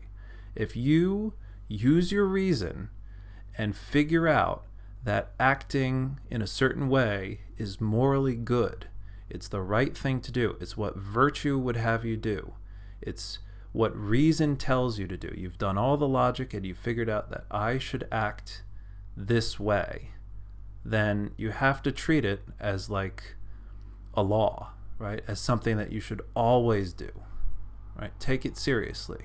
The conclusions you reach through philosophical reflection about how you ought to live your life are the most serious things that you could possibly commit yourself to, because they're determined by the laws of logic and reason itself. And that is powerful stuff. It's powerful stuff. And you have to treat it that way. And this comes at the end. Right? This is number 50. You have received the philosophic principles with which you ought to be conversant. Right? Again, assuming that this is somebody who's been studying at the school. Right? And you have been conversant with them. For what other master, then, do you wait as an excuse for this delay in self-reformation? You are no longer a boy, but a grown man. If, therefore, you will be negligent and slothful, and always add procrastination to procrastination, purpose to purpose, and fix day after day in which you will attend to yourself, you will insensibly continue to accomplish nothing, and, living and dying, remain of vulgar mind. Right? So stop delaying your own self-improvement, especially if you know what to do. Right? If you know, I really should go to bed early, I should put down the video games, I should not eat so much ice cream, I should get up early, I should exercise more, I should work harder. Right? If you know all that stuff, do it. Do it. Right? Do it. Don't delay. Just do it. Otherwise, you'll accomplish nothing. This instant, then, think yourself worthy of living as a man grown up and proficient. Let whatever appears to be the best be to you an inviolable law.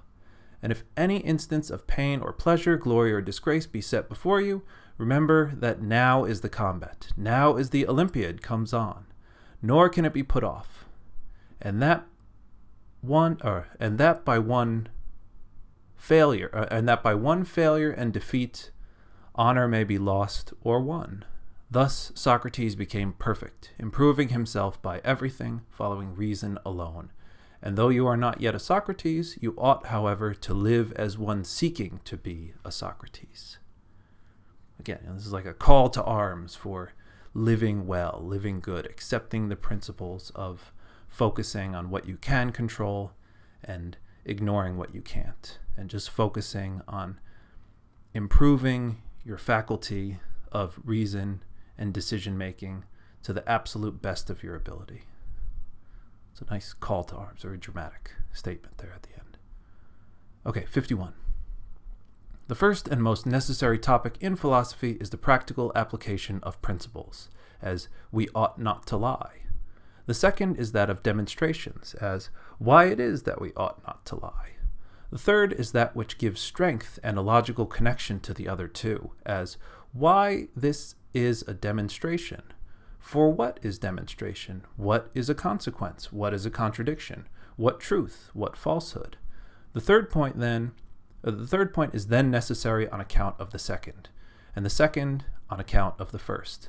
But the most necessary, and that whereon we ought to rest, is the first. But we do just the contrary.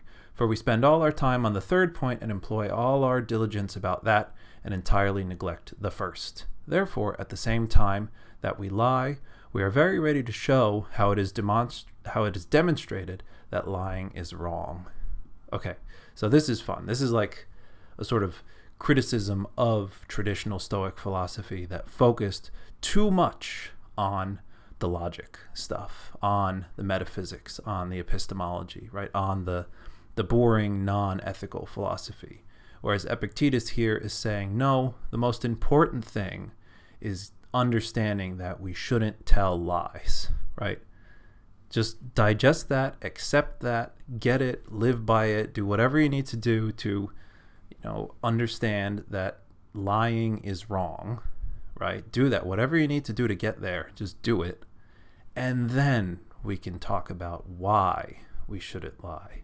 And then, when is necessary, we could talk about why that argument works and the logical rules behind why we shouldn't lie, and why this proposition and this proposition taken together necessarily conclude that we shouldn't lie, right? But that stuff comes after we already know that we shouldn't lie, right? That comes first, and that's the most important, according to Epictetus. But instead, we do just the contrary. For we spend all our time on the third point and employ all our diligence about that and entirely neglect the first, right? We spend too much time worrying about the logic and if they then be and the syllogisms and all that. And we forget that we shouldn't be lying, right? Therefore, at the same time that we lie, we are very ready to show how it is demonstrated. Damn. I'm getting that wrong again. Let me try again. Therefore, at the same time that we lie, we are very ready to show how it is demonstrated that lying is wrong. There we go. Okay.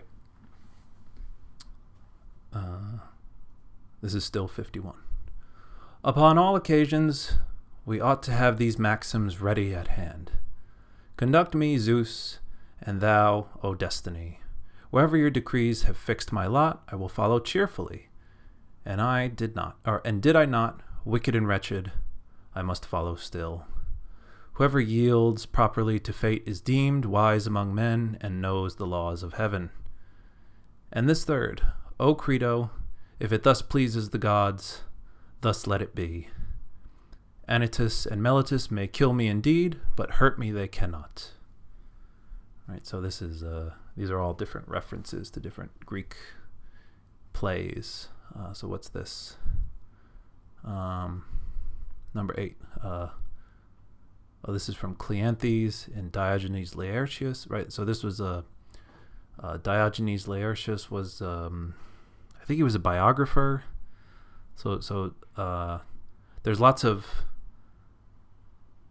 writings that only survive in the works of Diogenes Laertius, right? Who, because we didn't have books by these people anymore, right? Like the books are gone, but he had the books and he wrote quotes from the books for Chrysippus wrote this or Zeno wrote that, and we don't have those works anymore, but portions of them appear in this in these writings. Same goes for Seneca and as well. He's also an important source. And then there's Euripides and Plato. So that's where those are from. And that's it.